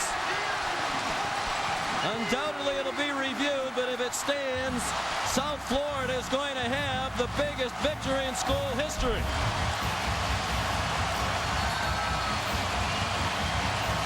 No, he did drop the ball. You know, the ball's not thrown poorly. He's throwing it low because he has a defender coming over the back. Just a little short, though. West Lyons has got to work his way back to the ball. He was way past the sticks. No question it was an incomplete pass. And an easy call for Charlie Phillips. The ruling on the field was incomplete. Incomplete. Ruling on the field was incomplete. Can you hear me, Denny? You're confirming? I can confirm the ruling on the field. It is incomplete. Thanks. That was the side judge call? When Dennis Hennigan makes this announcement, the eruption. Incomplete pass.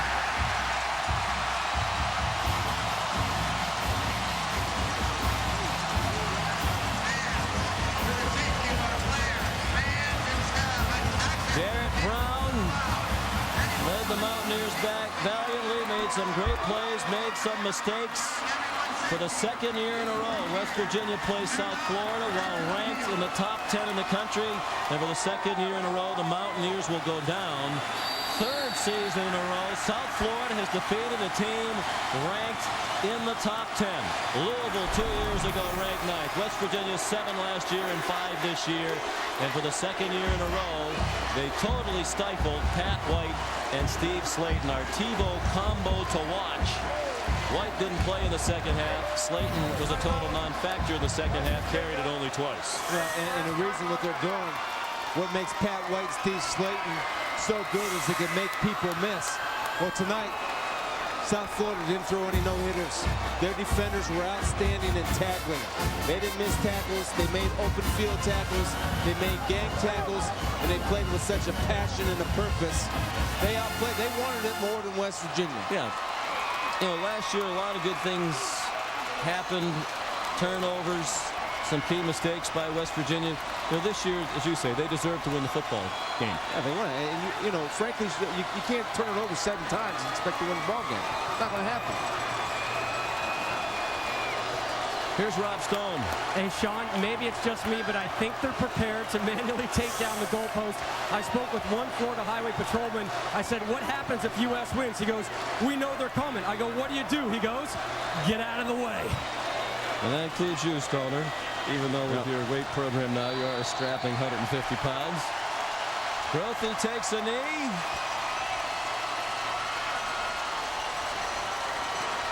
Let the celebration begin. You think running of the Bulls is something in Spain? Watch the run of the Bulls coming right here.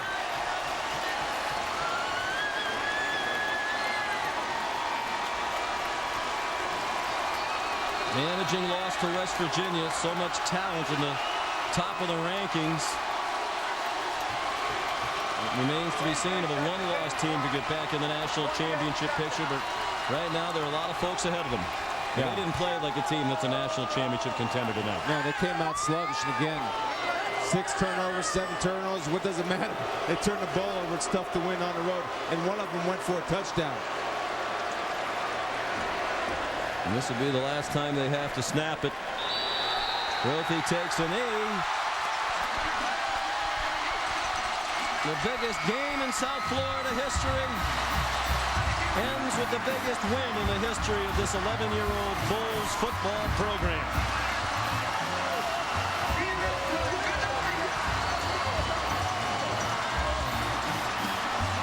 Well, Chris, when you look at their schedule, we talk about the eye toward a Big East championship, and Jim Leavitt says that's the goal, but they can quickly get in the national championship picture. Their toughest game left is at Rutgers, and that'll obviously have all kinds of implications. But other than that, they have a schedule at FAU, Central Florida here, at UConn, Cincinnati here, at Syracuse, Louisville here. Suddenly that doesn't look quite as tough. And at Pittsburgh, they're going to be favored to win, I think, every one of those games except at Rutgers. So keep your eye on this game, Sean, when the Cincinnati Bearcats come down here to Tampa. Cincinnati can play them tough. They did it last year. And Jim Leavitt knows that he's with Rob Stone.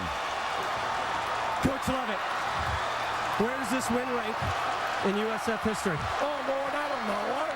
You know, the defense played so good. You talking about a heck of a deal with West Virginia. I mean, how many times did they make those 4th down plays? I was beginning to wonder what we were know whether we were trying to, I don't know what we're doing, but it's a great win for us. It certainly is. It's great for the Tampa Bay area and great for South Florida. We got to get ready for FAU. I'm thinking about FAU. I saw you pregame. How are you so calm right now compared to where you were before kickoff? Well, it's over now. You can't, whether you win or lose, you can't do it about now. But it's a big win for everybody around here. It's pretty neat stuff. We're good stuff. Understatement, Coach. It's looking good. I got jail. Where do you guys rate now in the Big East? Oh, I don't know. It's a long race. Everybody can beat everybody in the Big East. There is nobody that's a front runner, I'll promise you. Everybody's even. Coach, I want you to strut a little bit. What does this win say about South Florida football? Well, it does. It's a good win for us, but you gotta I don't want to get ahead of myself. I really don't. We got to improve in a lot of ways, and I just want to focus in on trying to get ready for FAU. Coach, we appreciate your time. Congratulations. Thank you. Well, congratulations. Guy used to have to put the goalposts up on the practice field. A little different atmosphere in here tonight. That Coach Talk was presented by Liberty Mutual.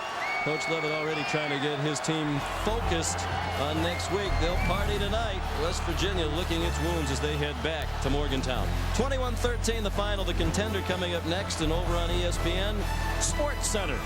This has been a presentation of ESPN, the worldwide leader in sports. For Chris Spielman, Rob Stone, Sean McDonough saying good night from Bulls Country, Tampa, Florida. And actually those 54 yards for Steve Slayton, better than a year ago when he rushed for 43 in West Virginia's loss at home to the South Florida Bulls. They billed this as the biggest game in the 11-year history of the South Florida program. And the atmosphere is certainly indicative of that. The party continues, and somewhere down there is Rob Stone with Ben Moffitt, the fifth-year senior linebacker, had 2 interceptions tonight, 1 return for the game's first touchdown. Stoner? Well, Ben, it's hard to pick a point to start, but let's begin with your interception that got things going. What did that play mean to this game? I believe it was huge, but I just want to thank the Lord. I thank my teammates. If it wasn't for them, it wouldn't have happened. And it was just being in the right place at the right time, making a great play. I just thank the Lord. What does this win say about South Florida football? It's a huge statement win. But, it's something we got to do to put this program where it's supposed to go. So that's what we're doing. Where do you guys now rate in the state of Florida? I ain't worried about that. We got a game next week. We got to continue to win, and we'll take care of itself. Insane atmosphere, sellout crowd here. What did the atmosphere do for you guys today? I love the crowd. The crowd is awesome. It's amazing. It creates a great atmosphere for us to play in. They're great. Real quickly, you've been here for 4 years. You've seen a lot of South Florida football. Where does this moment rate? It's up there. Right now, it's at the top. Go enjoy. That's the highest ranked opponent that they've ever defeated, but they've now defeated a top 10 team 3 years in a row. West Virginia last year when they were ranked 7, Louisville 2 years ago when they were ranked 9. But this is the number 5 team in the country that came here with national championship hopes. And South Florida did just about the same thing that they did to them last year up in Morgantown. Totally took Steve Slayton and Pat White out of the game. Well, they came out with a purpose, Sean, and their front 4 dominated the front offensive line of West Virginia. The other thing that they did, they tackled well. Tackling's been a lost art in college football. If you watched tonight's game, you saw guys making tackles as gang tackles, also individual tackles on Pat White and Steve Slayton. You want to know how to stop them? Don't let them make you miss. If you make open field tackles on those two, you got a chance to slow down West Virginia. Well, Rob Stone asked Ben Moffitt the question, where does South Florida fit in the state now? For so many years, it's been the big 3, Miami, Florida, and Florida State. Without question now, they're the big 4. South Florida deserves to be in that conversation.